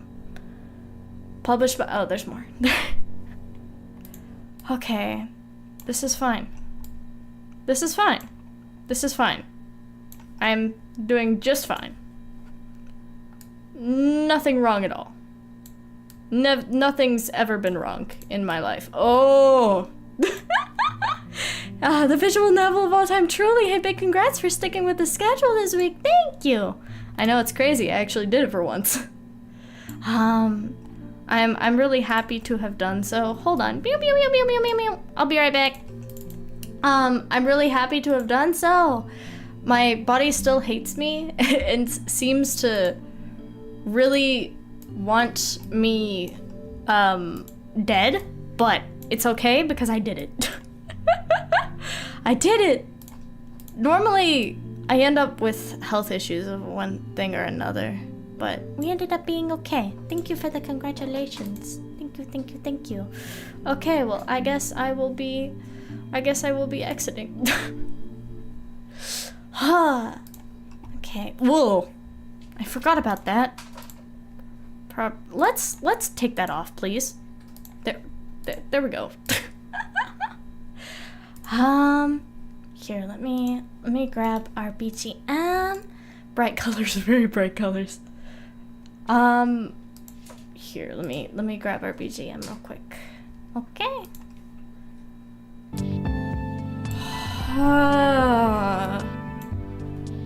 Okay, so that was a game. Okay. Thank you guys for sticking around for the whole stream. For those of you who are around for the whole stream. For those of you who weren't, still thank you for coming by. I think I gotta keep myself busy after this. So I don't think about it. I want to continue this game in my probably in my own time though. Thank you, whole stream gang. Yeah, good job, good job, good job. Okay, and with that, I will be heading out. I will be resting, probably, maybe. I might work on something. Okay, so it has been lovely. Thank you for coming by. Take care of yourselves, okay? Take care, take care, take care. And make sure to, eat properly, sleep properly. Sleep. And I will see you guys on Monday. By the way, I did get the fabric for the plushies, the body and the hair. So progress. Sleep, yes. Okay. Goodbye. bye. Take care of yourselves. Good night. Bye bye bye. Bye bye bye bye bye bye bye bye bye bye bye bye bye bye bye bye bye bye bye. See you on Monday. Bye bye.